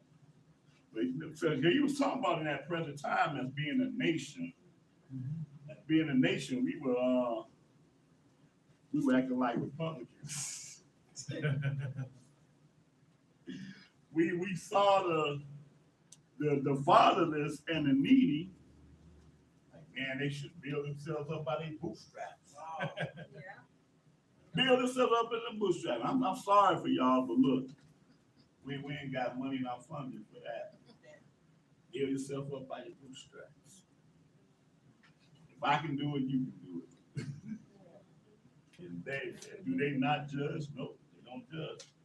He said the prophets prophesy falsely by the priests, and the priests bear rule by their means. And my people, they love to have it so. Absolutely. I'm gonna start teaching lies, man. That way, maybe y'all can bless me with a brand new car instead of the 2004 that I got out there. Supposed to be jam-packed. Huh? Supposed to be jam-packed. Hey, man, look. That's what he said. Concerning us. Absolutely. They don't lack nothing. And the worse the lot is, the more they prosper. Yep. Sad. All right. Huh? They want you to do a little mixed worship. Yeah. Give us a little bit of ideas. See, I'm gonna tell y'all, that's why I love this brother so much right here. I can't do what he do, and I was born and raised in the church too. Born and raised in the church. See, I'm just really joking, but if this brother got that Church of God in Christ spirit up in him, it'll be a done deal. Because for somebody like this brother that represents the truth, knowing that he could go into any church right now and turn it out. Mortgage will be paid, everything. That's something. That is absolutely something. Huh? Huh? Look. That means that he had to systematically reject. Because I mean, between me and him, I ain't really rejected nothing, okay? I ain't gonna lie. I could sing 5 bars right now and I'd clear this whole place out. Straight up. But this brother right here, honestly, to truly, man, how many people, who have you played for? Who have you literally played this keyboard for? I probably don't know that. You know the church people? They gonna know somebody. Okay. Oh, he'll know. They gonna know. Clark sisters, A Clark sister. Yeah. Timothy Wright, Okay, I don't know him. Hezekiah Walker, Hezekiah Walker. Donald Bergen. Literally looked in their eyes and played for them. That's crazy. That's crazy. That's all right, though. We're going to get that Christmas album going on. We always say we're going to do a Hebrew Israelite Christmas album. I got an addition to add to that now. Oh, yeah? The Good Ship Jesus. I got Right. Oh, yeah, you got it. Right. No, he did this one video, though. I never, this was about 2000. I'm going to tell you what it was, because we were living in Orlando then. This was 2010 when you did this video. And he said we lost the debate between these guys that was connected to Jesus. But they changed their name. They changed their name, connected to Yashrael. But we lost the debate. And the brother did a video and said, look, man, they right. Man, we gave them all we got, but we lost the debate. So therefore, I ain't gonna play with it no more. I'm leaving all this Hebrew stuff alone. I'm going back to Christianity. Y'all got to see this video, man. He got on his hat, and I think the tie was red, the black suit. And I'm in the library in Kissimmee playing and looking at the video. And he started doing the Holy Ghost and all this stuff here. I'm going back, man. They almost kicked me out that library. That's why I'll never forget it. I was literally on the library floor just rolling. I'll never forget that, but he did it be out there. Santa Claus hat on. Right. He put the Santa Claus hat on. It was funny. And I was sharing the video. I said, man, this Hebrew Israelite Moreh went back to Christianity. I was sharing it. Shame on this brother, man. It was hilarious. You know, backslid. Yeah. But the Father word don't turn into him, boy. They knew they lost and they changed their name. Straight up. Congregation up in Buffalo, New York. So that was the result of that. But where we at? We just finished 30. Okay, so we're in the 7th chapter we're in? Oh, okay, go ahead. And then the very last few, verse 31. Oh, wait, are we still in? We was on Jeremiah 5. We just finished 30. Oh, I thought you read that, and I was talking about that. Right, you read that. But you didn't read it. I didn't read the last few words. Oh, okay, go ahead. And what Got will you do in the end thereof? Absolutely. Okay. Skip down to Jeremiah, the 7th chapter.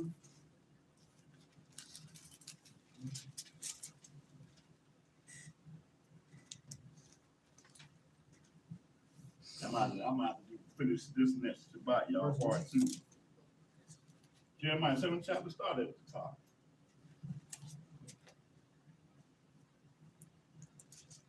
The word that came to Yirmiyahu from Yahuwah saying, stand in the gate of Yah's house and proclaim there this word and say, hear the word Yahuwah, ye of Yehuda, that enter in at these gates to worship Yahuwah.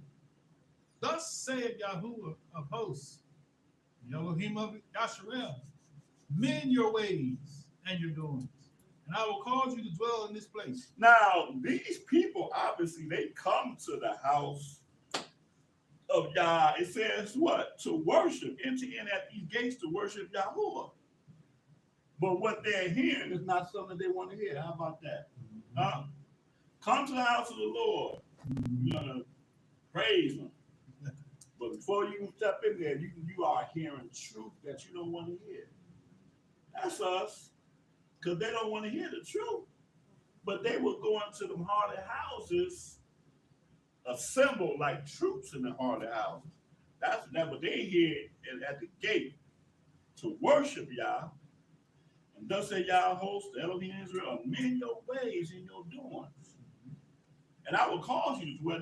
You would think that the very fact that they walking into, for lack of a better term, church, that they would be all good, right? That's how we think. All the stuff you do 6 days a week, you all good. But come that first day of the week, you got on your Sunday's best. You going in there, and that's what we did. But the warning was, amend your ways in your doings, and I will cause you to dwell in this place. Go ahead. Trust ye not in the lying words, saying, the temple of Yahuwah, the temple of Yahuwah, the temple of Yahuwah are these. Right, we're worshiping the building, the beautiful edifice. That is what we call the temple of Yah. Go ahead. For if you thoroughly amend your ways and your goings, if you thoroughly execute judgment between a man and his neighbor, if you oppress not the stranger, the fatherless, and widow, and shed not the innocent blood in this place, neither walk after other deities to your hurt, then will I cause you to dwell in this place, in the land that I gave to your fathers forever and ever. Behold, you trust in lying words that cannot profit. Will you steal, murder, commit adultery, swear falsely, burn incense to Baal, walk after other deities whom you know not, and come and stand before me in this house, which is called by my name, and say, we are delivered to do all these abominations? We are delivered. Better yet, we are saved. We are saved in the law of liberty. Come to grace. That's right. To do all of these abominations. Is this house which is called by my name become a den of robbers in your eyes? Behold, even I have seen it, says Yahuwah. But go ye now into my place, which was in Shiloh, where I set my name at the first, and see what I did to it for the wickedness of my people, Yashrael. And now, because you have done all these works, says Yahuwah, and I spoke unto you rising up early and speaking, but you heard not, and I called you, but you answered not, therefore will I do unto this house which is called by my name, wherein you trust, and unto the place which I gave to you and your fathers, as I have done to Shiloh. And I will cast you out of my sight, as I have cast out all your brethren, even the whole seed of Ephraim. He had to keep reminding them what happened to their brothers, because they're not walking according to the judgment. That's crazy to me. Like he said, shall I not avenge for this? He's telling them, look, in case you don't understand, go up to Shiloh. Some of y'all might got relatives that used to live up there, and visually see what I done did to your brethren up there. They ain't gonna be there, but the place is still gonna be there. A whole nother people that ain't you gonna be there. And don't get offended when they tell them they're the new Israel. Oh, right. Who is these people? Right. They ain't even there. They don't even look like you. No. Well, some of them did, because there were some dark Persians, but for the most part, that's them gonna be up there. Huh? No, I was thinking, what's it called? somebody put his hand in the book and brought it out and put it back in there. Mhm. Leprous Oh. people out here. Jewish. Yep. Go ahead. Therefore pray not thou for this people, neither let cry nor pray for them, neither make intercession to me, for I will not hear them. Wow, that's crazy, y'all. That's crazy. And we like to say that, man, I pray for these people. We say that like clockwork. Right. Father, like, look, don't waste your time. No, because I did that too. That's right. Don't waste your time. This is not some strange adversary that's coming up against them that you're praying to be that I should defend them. Right. You praying for them against me. Because they became his adversary. That's right. Absolutely. The adversaries. Absolutely. I was trying to think about what verse that was, and I just read about the adversary. That's in the book of Hebrews, the 10th chapter. For them that what it says about the sacrifice. What it says about that? There'll be no more sacrifices for sin. Yeah. And you gave that. And no, for there's no You send willfully. yeah, what if you sin willfully after that you have received the knowledge and truth, there's no more sacrifice Sacrifice for sin, sins, yeah. but a certain fearful looking for of judgment which shall devour the adversary.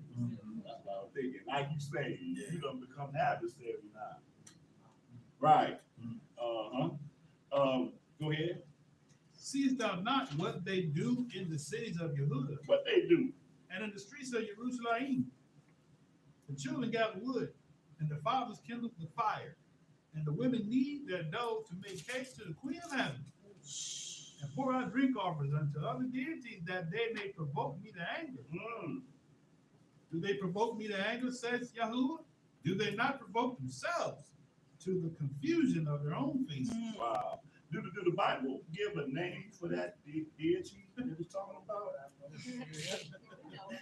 We Huh? know who she is. He's No, seriously. Who the Queen of heaven, they just said the Right. Queen of heaven. Huh? We're talking Queen of heaven, talking who it is. Yeah. I don't give it, but I know it. No, it gives it. It just don't mention It it. just is, describes it. But, Somebody help me out. What? Asher? Right. Ashtaroth. Right. Asher. Right. Another place it gives her name. Ashtaroth. Ishtar, right? Right. Ishtar. Right. Astarte. Eostre. The goddess of fertility. Easter. They were at this time were they in the land of Canaan? Well, Yahuwah. Yeah. Right. Okay. Right. The southern nation. yeah, because the bread, they call it cross bread. Right. Yes. Yeah, Cross cross Right, bread. because they had Cross bread. what they did was they set up an altar for Yahuwah and Asher Mm-hmm. beside each other, saying that this was his wife and whatnot. Oh, okay. Yeah, okay. that's why they did all that Okay. stuff. He never said that. What? I'm saying Yahoo. Oh no, he never said it. It's my wife. Right. They just make stuff. And what language would Ashtaroth be? I wonder. Greek? No, not Greek. I always go to Ain't no Greek. Greek right here. I always go to Greek. Huh? Maybe, or Babylonian. Probably the same thing. Yeah. Yeah. Semitic. Huh? Semitic language. Right. Right. Mm-hmm. Yeah, I marvel at the fact that they give you all these names of these deities in the Bible. I was just dealing with somebody on that. In their original tongue, even though you're reading English. What sense is that mean? Huh? But they don't do that for. Right, exactly. Correct. That's correct. When it comes down to the Elohim of Israel and his son, we got language issues all of a sudden. Even the prophets. Huh? Even the prophets. Yeah. Mhm. Right. Huh? Okay. That's a vocabulary. All right, go ahead. 20. Therefore, thus says Yahuwah Elohim, behold, my anger and my fury shall be poured out upon this place, and upon man, and upon beasts, and upon the trees of the field, and upon the fruit of the ground, and it shall burn and shall not be quenched. Now you know the earth is living. Okay? And I know the earth probably thinking like, man, we ain't do nothing. we gotta go through all this torture because of the inhabitants of the land. But that is all that the Father then, with his anger, you know, in that same place I was just talking about, Hebrews the 10th chapter, finishes by saying it's a terrible thing to fall into the hands of the Elohim. Right. That's exactly what he's saying right here. He's like, look, not only you, but everything that you done put your hand, everything with your feet done walked on, is gonna be destroyed. Go ahead. Thus saith Yahuwah of hosts, the Elohim of Israel, put your burnt offerings unto your sacrifices and eat flesh. For I spake not unto your fathers, nor commanded them in the day that I brought them out of the land of Mizraim concerning burnt offerings or sacrifices. But this is the thing, Right. command I them, saying, obey my voice, and I will be your Elohim, and you shall be my people, and walk ye in all the ways that I have commanded you, that it may be well unto you. No other nation, y'all, have issues with their people not being faithful to their history, for lack of a better term. I don't care how modern they get, they're always gonna reach back to their ancient history, doing certain, you know, things. You know, we the only ones that totally reject the Constitution that was given to us. We here in America, man, we know how these heathens are about their Constitution. You can be your neighbor, Gentile. Hey, neighbor, so nice and everything. But then if you say anything contrary to that Constitution, boy, that changed the whole dynamic right there. You see how they get about the guns. Yeah. Y'all know how many of them were so happy that this sister, I call her sister, I don't know, I'm gonna be politically correct. The sister, she played her first basketball game, and then she was like, man, look, this whole anthem takes on a whole new meaning for me. They were so glad to see her embrace that anthem, stand up and talk about how there's a whole new meaning. I know now what that anthem represents now. Like, yeah, okay, but what if they'd have locked you up here and the Russians would have pleaded your cause to come up out of the American jail? Then where your mindset would have been. You know what I'm talking about, Brittany? Right. You know? Oh, yeah. Wow. They I ain't mad at it. I ain't mad at it. Wait, don't say that out loud. Are we having a Stacy? Don't tell nobody. I ain't mad at it. Don't Hey, tell I ain't mad at it. Why you said that, dude? Because Hollywood has embraced her. See, I'm not you made me get on you every Shabbat. It's amazing. Watch the news, so what? Don't worry about it. Don't worry About about 2.5 hours ago, we're having a conversation. We're talking about Bootsy Collins. What this man say? What is Bootsy Collins? What do you do? Man, let him live. Let him live.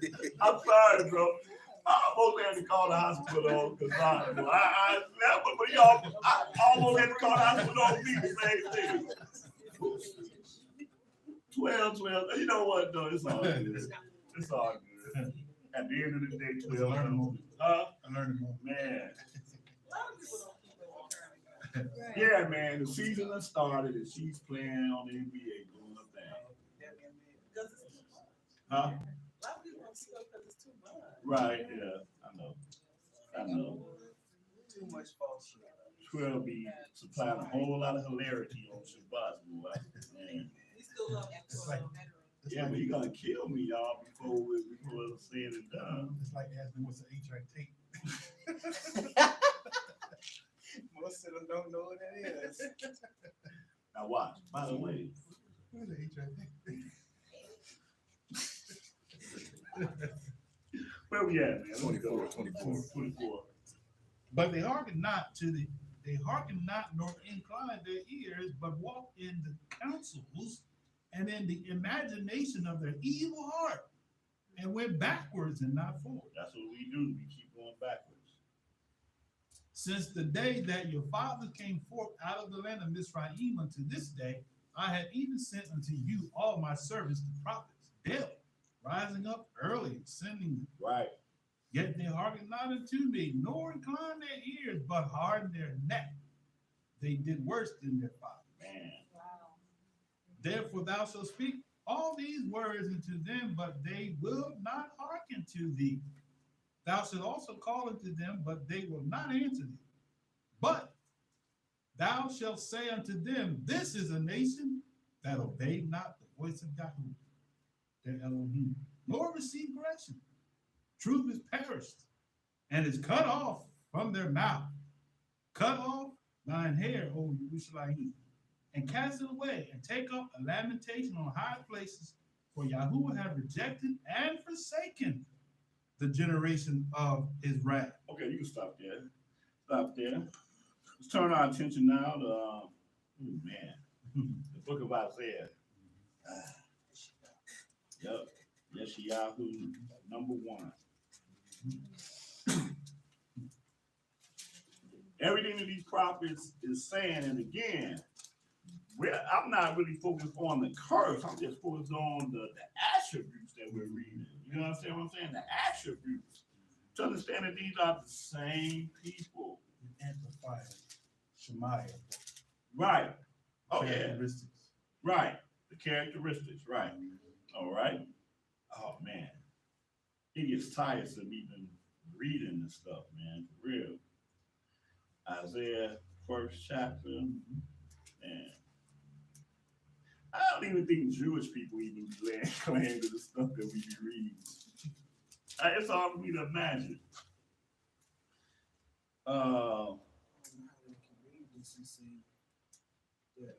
Right. Well, how your girl, what would she say? Well, I wonder what the Jewish people think. Indeed. Okay, Isaiah, the 1st chapter.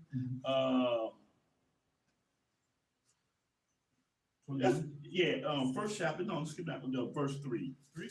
Yeah, we're gonna get that on there.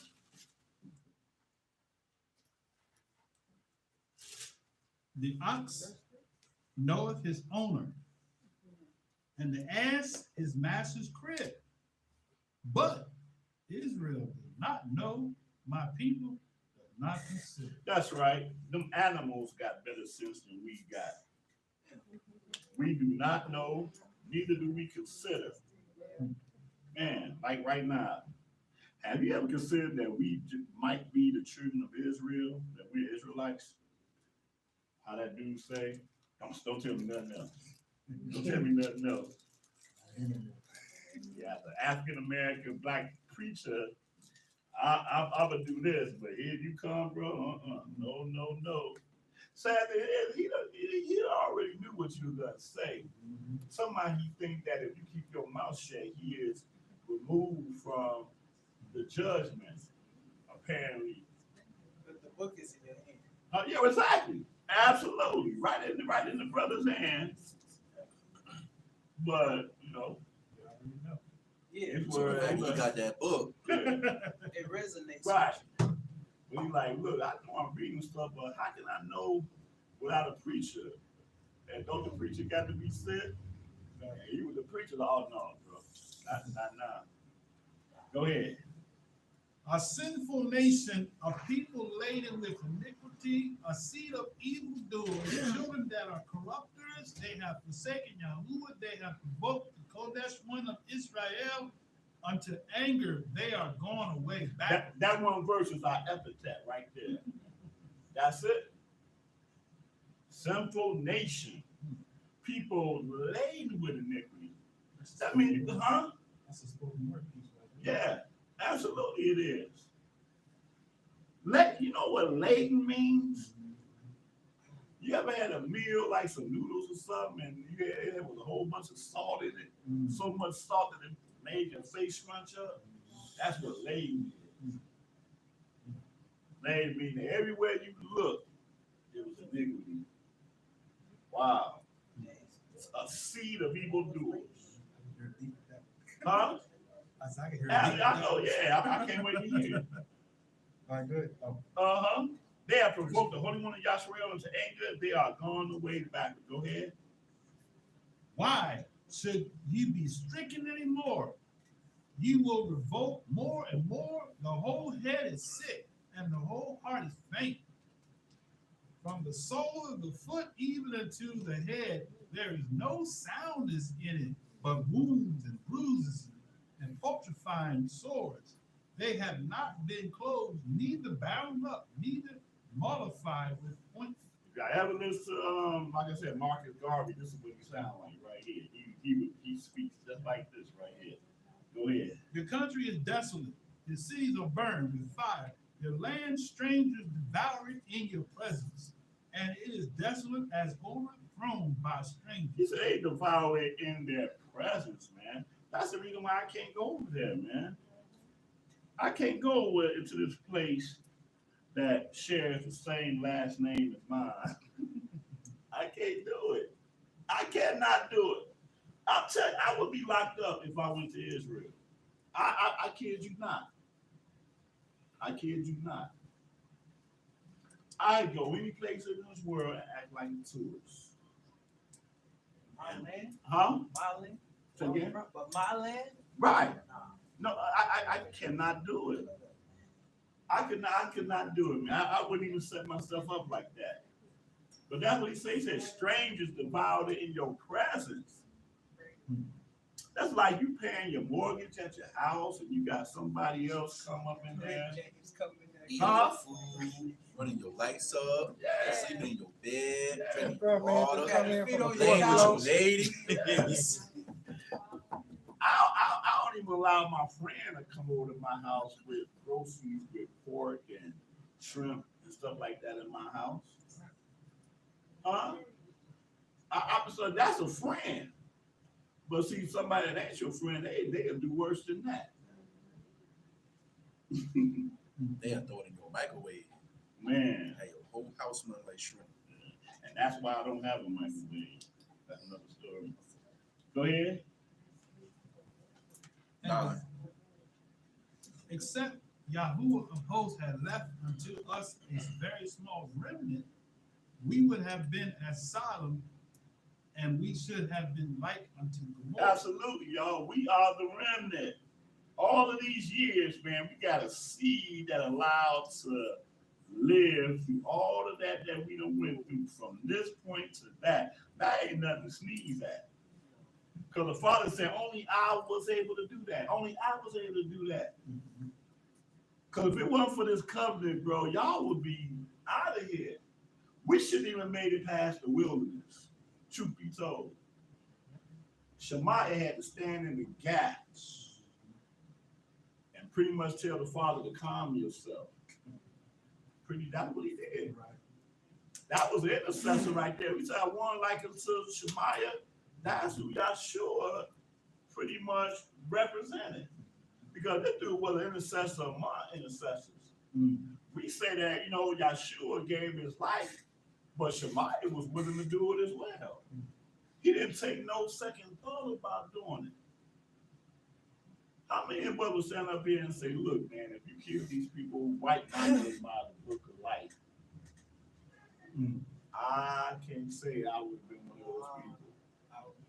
Take my mouth off. That's right. That's right. Do it quickly, Father. Take him out right now. And keep it kind of quiet so Right. I I don't want that. I wasn't even with them. Huh? I wasn't even with them. Man, that's right. Right. That's I don't correct. even know them. That's correct. I don't even know. All Don't know right. them Jakes down there. Don't know them. Don't know I them. don't know them Jakes. Matter of fact, I don't even think I'm related to them. No. I really think about it. We don't even look the same. Don't even Wait a look the minute. same. That's right. My complexion That's is right. lighter than theirs. That's right. That's right. They not even Israelites. That's right. They're not even Israelites. That was just me. Man. I think I'm of that 13th tribe. Right. the secret tribe, right? Man. young people. Say yo. The little small tribe. And see, that's the whole thing about it, y'all. Out of all the movies y'all ever seen of Moses or whatever, we ain't never seen that scene before. Right. That's a scene I ain't never seen acted out before. No. All right, go ahead. Hear the word of Yahuwah, ye rulers of Sodom. Give ear unto Torah of our Elohim, you people of Gomorrah. That's right. That's what he calling out you by name. Sodomite. Sodom and Gomorrah. I don't even want to call y'all people of Yah. No. I don't want to call y'all Israel. I don't want to call y'all. Definitely don't want to call y'all Yahudah. There ain't no Yahudah here. But go ahead. To what purpose is the multitude of your sacrifices unto me, says Yahuwah. That's right. Why you going to church each and every Sunday? I'm full of burnt offerings and rams and the fat and fed beasts, and I delight not in the blood of bullocks or of lambs or of he-goats. When you come to appear before me, who have required this at your hand to tread my course? Right. Bring no more vain oblations. Incense is an abomination unto me. The new moons and Shabbats, calling assemblies, I cannot away with. It is iniquity, even the solemn meetings. That's right. So all of this thing that y'all going through the motions doing it out of tradition, I'm not even in that stuff. Yep. And that, on top of that, your heart not even. That's it. That's exactly what it is. You just doing it just to do it. Yeah, doing it out of a tradition. That's what we did, man. We stayed fast in the traditions, but like you say, your heart was far away from these things. Imagine being a lamb during that time. Like, here come these Israelites about to stand me up and throw me in there. My cousin last year. Huh? I said my cousin left last year. He never come back. Now I'm going next. Really? Wow. All right. You read 14 already? No. Okay. Your new moons and your appointed feasts, my soul hateth. They are trouble unto me. I am weary to bear And them. you got some Israelites use this as a means to not observe these things. Huh? They take it out of context. Nothing is wrong with the observances. It's y'all observances that I got a problem with. Right.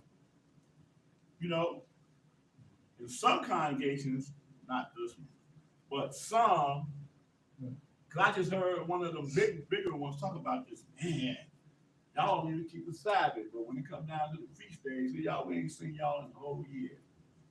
And you seen them in the whole year. Just like they do at the churches with Easter and Christmas. Yep. Like, what y'all think this is? Packed on Christmas. Huh? Right. Packed on. Right. They must have learned that from us. Oh yeah. Uh-huh. The same people. Man. Right. But yeah, let's say we taught them their wicked ways. So there you go. Oh yeah. They look right in this book and they say, oh, we gonna do just like what they did. Right. Mm-hmm. Go ahead. And when you spread forth your hands, I will hide mine eyes from you. Yeah, when you make many prayers, I will not hear your hands are full of blood. How can you not see us right there? We got the spread forth of the hand. And we doing it, boy. Like they say, the party don't start until we show up. Right. Praise and worship don't start until we show up. That's why it be late. Huh? That's why it be late. Go ahead. Wash you, make you clean. Put away the evil of your doings from before mine eyes. Cease to do evil. Learn to do well. Seek judgment. Relieve the oppressed. Judge the fatherless. Plead for the widows. Come now and let us reason together, says Yahuwah. Though your sins be as scarlet, they shall be as white as snow. Though they be red like crimson, they shall be as wool. If ye be willing and obedient, you shall eat the good of the land. But if you refuse and rebel, you shall be devoured with the sword. From the mouth of Yahuwah hath spoken. How has this faithful city become a harlot? Is it full of judgment, righteousness, lies in it, but now murderers? Does thy silver become dross, thy wine mixed with water? Thy princes are rebellious, companions of thieves. Everyone love gifts and follow after rewards. They judge not the fatherless, neither doth the cause of the widow come unto them. Therefore, thus saith Yahuwah, Yahuwah of hosts, the mighty one of Yashrael, I will ease me of my adversary. There go that word adversaries again. And avenge me of mine enemies. He ain't talking about another nation, he's talking about his own people. Adversaries and enemies. And I will turn my hand upon thee and purely purge away thy dross and take away all thy tin. And I will restore thy judges as at first, and thy counselors as at the beginning afterward. Thou shalt be called the city of righteousness, the faithful city. Zion shall be redeemed with judgment, and her converts with righteousness. And the destruction of the transgressors and of the sinners shall be together, and they that forsake Yahuwah shall be consumed. Okay, you can stop right there. All right, real quick. Isaiah the 5th chapter. I mean, we're gonna read one more passage after that and then close out. Isaiah 5. We can start this at the beginning. Isaiah 5:1. Now will I sing to my well-beloved a song of my beloved touching his vineyard.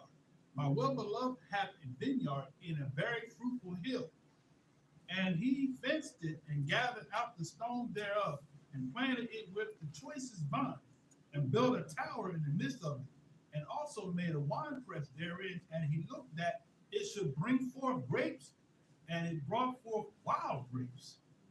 And now, O inhabitants of Jerusalem and men of Yehuda, judge, I pray you, betwixt me and my vineyard.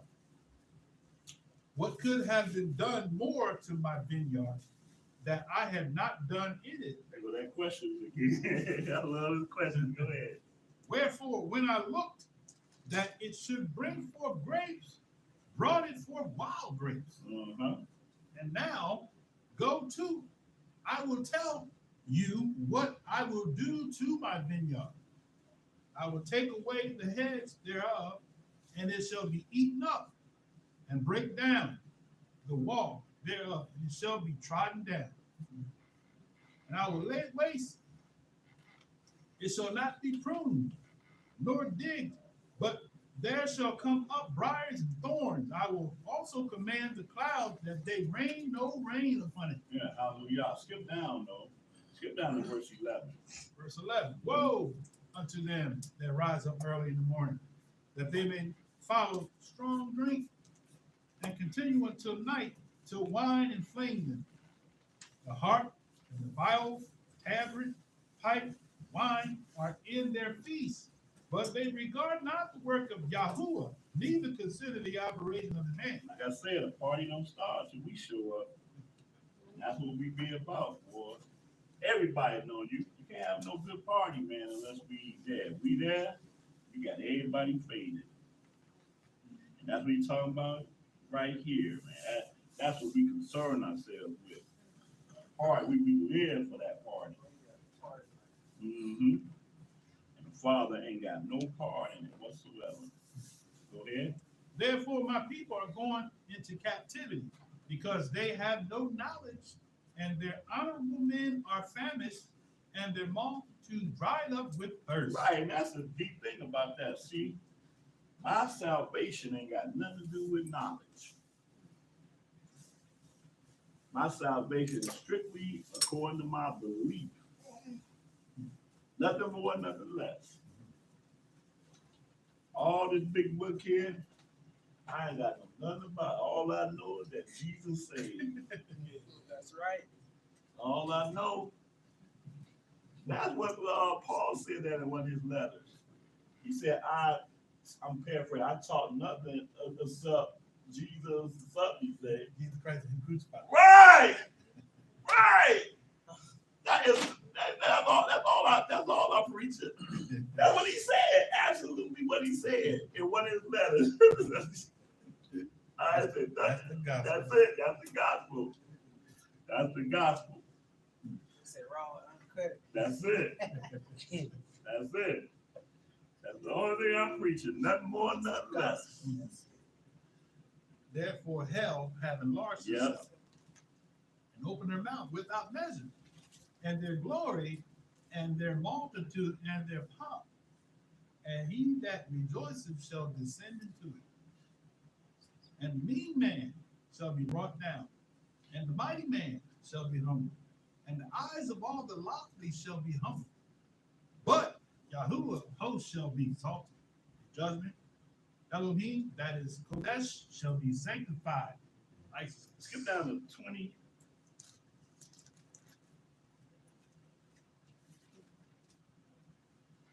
Woe to them that cast. Huh? No, I was just starting 20. Oh.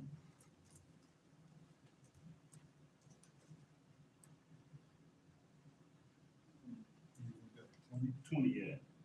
Woe unto them that call evil good and good evil, and put darkness for light and light for darkness, but bitter for sweet and sweet for bitter. Hmm.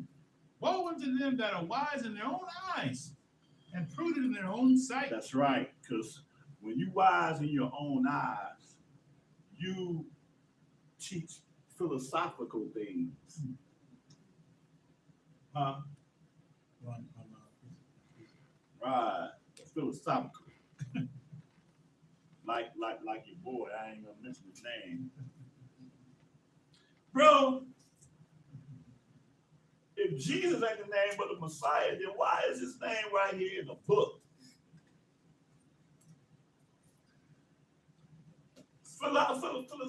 Philosophy like that. And then scriptures that they read, but they take out of context based off of their own philosophy. That's what's called wise in your own eyes. You don't believe what he's saying right here in the scripture because it don't fit within your reality, your psyche. So you got to create a philosophy to it, and you got people falling for it too. People fall for it because it came out of your mouth. Mm-hmm. All right. Woe unto them that are mighty to drink wine, and men of strength to mingle strong drink, which justify the wicked for reward, and take away the righteousness of the righteous from him. Therefore, as fire devoureth the stubble, and flame consumeth the chaff, so their roots shall be as rottenness, and their blossom shall go up as dust, because they have cast away the law of Yahuwah of hosts, and have despised the word of Kodesh one, Yashrael. Hey, you know what? You can stop there.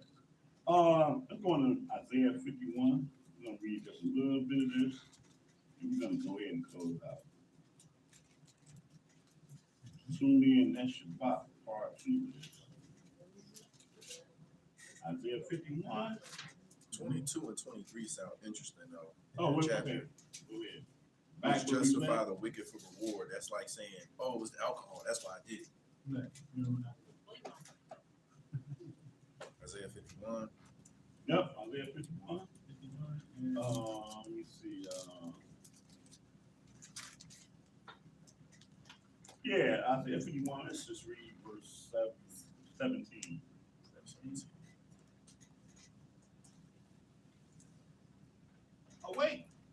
Awake, stand up, O Jerusalem, which have drunk at the hand of Yahuwah the cup of his fury. Thou hast drunken the dregs of the cup of trembling, and wrung them out. There is none to guide her among all the sons whom she hath brought forth. Neither is there any that taketh her by the hand of all the sons that she hath brought up. These two things are come unto thee. Who shall be sorry for Wait, thee? no, let me see along that verse 18. There's none to guide her among all the sons whom she had brought forth. Neither is there any that taketh her by the hand of all the sons that she had brought up. So the whole male presence in our community is just non-existent. That's why all these young men are wreaking havoc all over the place, man, because they're not in their masculine, they're not operating in masculine. yeah, no one's there to guide them. Yeah, no one's there to get their fatherless. Yeah. Man. Verse 19. These two things are come unto thee. Who shall be sorry for Another thee? one of his questions.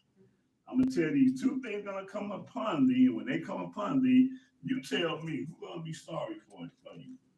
Mm-hmm. Desolation and destruction and the famine and the sword. By whom shall I comfort thee? Wow. Thy sons have fainted. They lie at the head of all the streets as a wild bull in the net. They are full of the fury of Yahuwah and the rebuke of thy Elohim. Right. No, they're not gentlemen. Nothing pleasant about our young men that lie at the head of every corner as a wild bull in the net. He said they are full of the fury of Yah. Yah's fury rests in these young men out here, shooting up everywhere, just ridiculous. Go ahead. But I will put it into the hand of them that afflict thee, which have said to thy soul, bow down, that we may go over. And thou hast laid thy body as the ground, and as the street to them that went over. Hallelujah. Hallelujah. So this is part one of Israelites the same yesterday, today, but prophetically not forever. Out of all this stuff that we done read, man, we pray that prophetically it's not forever, but we know that it's not going to be forever. You know, this is part of what the Father have put on us, and if we continue to live the way that we live collectively, we're not going to find the grace of the Most High. Simple as that. We're going to continue to wallow in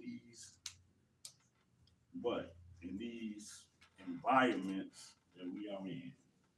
So, Father will deliver us in the time, but until then, we got to continue to lift up our voices and teach our people that they may come out of the spiritual darkness that they're in. So, anyway, may Yahuwah add a blessing for the reading of his word in Yeshua's name. Hallelujah. Any questions, comments, anything? Huh? Oh, there's nothing online? Okay, cool. Okay. Well, with that said, we're gonna stand up, face Jerusalem. Close out.